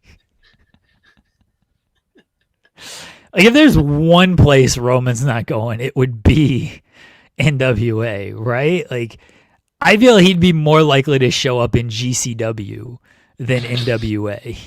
Oh my God, it's the Tribal Chief. Like, I don't think I don't think like he wants to do any type of GCW stuff, deathmatch stuff, and anything. Like, I don't think like NWA is so far beneath him that. In GCW, there's like a cool factor to it, you know? Like, NWA is just... And the problem with showing up as NWA is nobody would hear about it for another 6 months. So, like, he'll be the WWE champion again, and then NWA will be running their show. I'm like, Roman Reigns is here! It's like, wait, he just headlined WrestleMania 50. What do you mean Roman Reigns is here? He's already back. What are we talking about? Love it. Yeah, NWA seems like last on the list. JCW might be down. I don't know what his relationship is with Russo, but they do some dumb shit in that promotion that I have no choice but to stand. But yeah, that might be pretty low on the list. All right. SP3, what did we accomplish today? We accomplished a lot. We talked about Roman Reigns roasting CM Punk because he was well deserving of that for pandering and being flip-flopping Phil. We talked about how Monday Night Raw, not much else happened other than Gunther being an all-time troll. We talked about James Harden's potential trade that may be happening as I'm saying these words to the Cleveland Cavaliers or somewhere between now and when you're watching this this section of the show or you're watching this short. So we accomplished a lot today. I think the biggest thing we accomplished is that James Harden is once again going to get the bag from a team. Because James Harden, if nothing else, he may never get a ring, he will always get a bag. Always. I wrote the article on this. I don't know who this guy is, except for his WWE appearances. That's the only time I've seen him. I have no fucking idea what he does. My wife was so offended at this guy because she didn't know who he was either. And she's like, who's this person? By the way, they had Jimmy Uso return in a commercial break and they put this shit on TV. The fuck? This company owns. This company owns the unintentional comedy that is WWE needs to be documented more. So she's like, who is this person? I was like, oh, he's gonna take his shirt off. And she's like, what do you mean? That's his whole bit, baby. Like, he just takes his shirt off. And she goes, is he Gibby from iCarly? And I'm like, yeah, that's actually a good shout. Like, he just takes his shirt off like Gibby does. And we're watching this segment, and of course he takes his shirt off. And then he shows up again. Then they show him in the front row later on, and he takes his shirt off again. I'm like, he's sitting there. I'm like, he's going to take his shirt off again, like 100%. And he takes his shirt off again. And she's like, does he do anything else? Like, does he, like, is he, like, actually funny? I was like, I don't know. I don't listen to his shit, but, like, he just takes his shirt off. I was like, I was listening to an interview, or I saw a clip from an interview with him, and he was like, you know, the Saudi Comedy Festival? He's like, oh, yeah, a bunch of my friends did it and everything, and all this stuff. And he's like, oh, I didn't go over there because they wouldn't let me take my shirt off. And she's like, oh, so it has nothing to do with them killing people. It's just I couldn't take my shirt off at this comedy festival, so I'm not going. Like, yeah, he has no other material because it's just he only takes his shirt off. He only saw like one part of Chris Farley in Black Sheep, and he thinks that is why Chris Farley is funny. Yeah, I don't know. I have no idea. Yeah, he's been on Raw a few times, and he takes his shirt off every single fucking time. Yeah. So I wrote the article. I was like, Bert Kreischer takes his shirt off on WWE Raw, and Reddit picked it up, which is always a scary thing. But then I actually like read the comments, and people are like, what I'm gathering from this article is Fightful actually hates this dude because all he does is take the shirt off. Because I wrote like 15 times, like, all he does is take his shirt off. And people picked off that, like, oh, yeah, I see what Fightful is writing about here. I see what you're putting down, sir. Yeah. I wrote, like, reminder, he took his shirt off. And so I was like, this fucking dude. All right, sorry to keep you longer to tell that story. SP3, let everybody know. That's perfect. Let everybody know where they can find you at. You can find me on the Twitter machine at TrueHillSP3. I will be live with Top Guy JJ in about 30 minutes for Rated Raw reviewing Monday Night Raw more in depth with him. We'll get his thoughts also on the Royal Rumble, what he thought about our tribal chief, Roman Reigns, because if you didn't know, True Hill, he's been shooting in the Roman Reigns gym a lot longer than all of y'all that just joined up when he turned heel in 2020. We've been shooting in the gym as far back as basically big dog Roman Reigns. So we'll be celebrating Roman Reigns' victory. We'll be celebrating Roman Reigns roasting CM Punk on last night's Monday Night Raw. So join us live at 1:15 p.m. Eastern Time, the True Hill Heat YouTube channel. Me and Top Guy JJ. I will be back here on Thursday. Also got a Ramble on Thursday, and Friday we got a NJPW New Beginning in Osaka preview with me, NJ News, and Sanal. So a lot to go on for this week. And also check out on my Twitter page at TrueHillSP3 for my star ratings and match guide for the entire month of January. So check that out. I saw you did a giant list for the match guide. I was like, good, because you're better than Meltzer.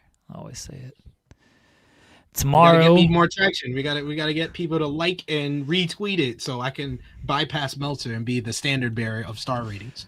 I unfortunately don't think that's going to happen, and that's not a knock on you. That's just how much of a stranglehold Dave has. Yeah, he has it. Yeah. This whole thing. Yeah.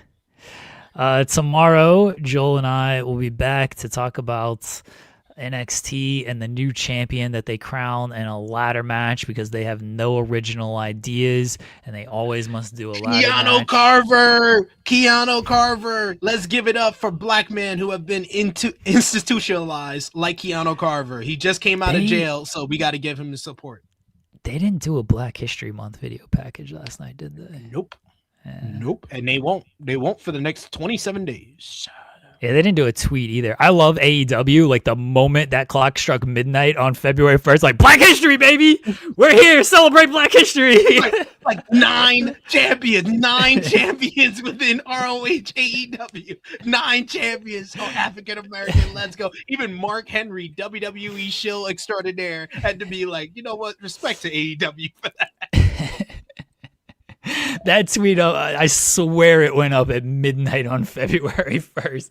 They're like, we are not missing out on this. Everyone is going to know. Yeah, I didn't think AEW was going to do anything. All right, wait, Minecraft tweet for Black History Month? Oh boy, I'm scared of that one. I'll look it up after we get off the show here.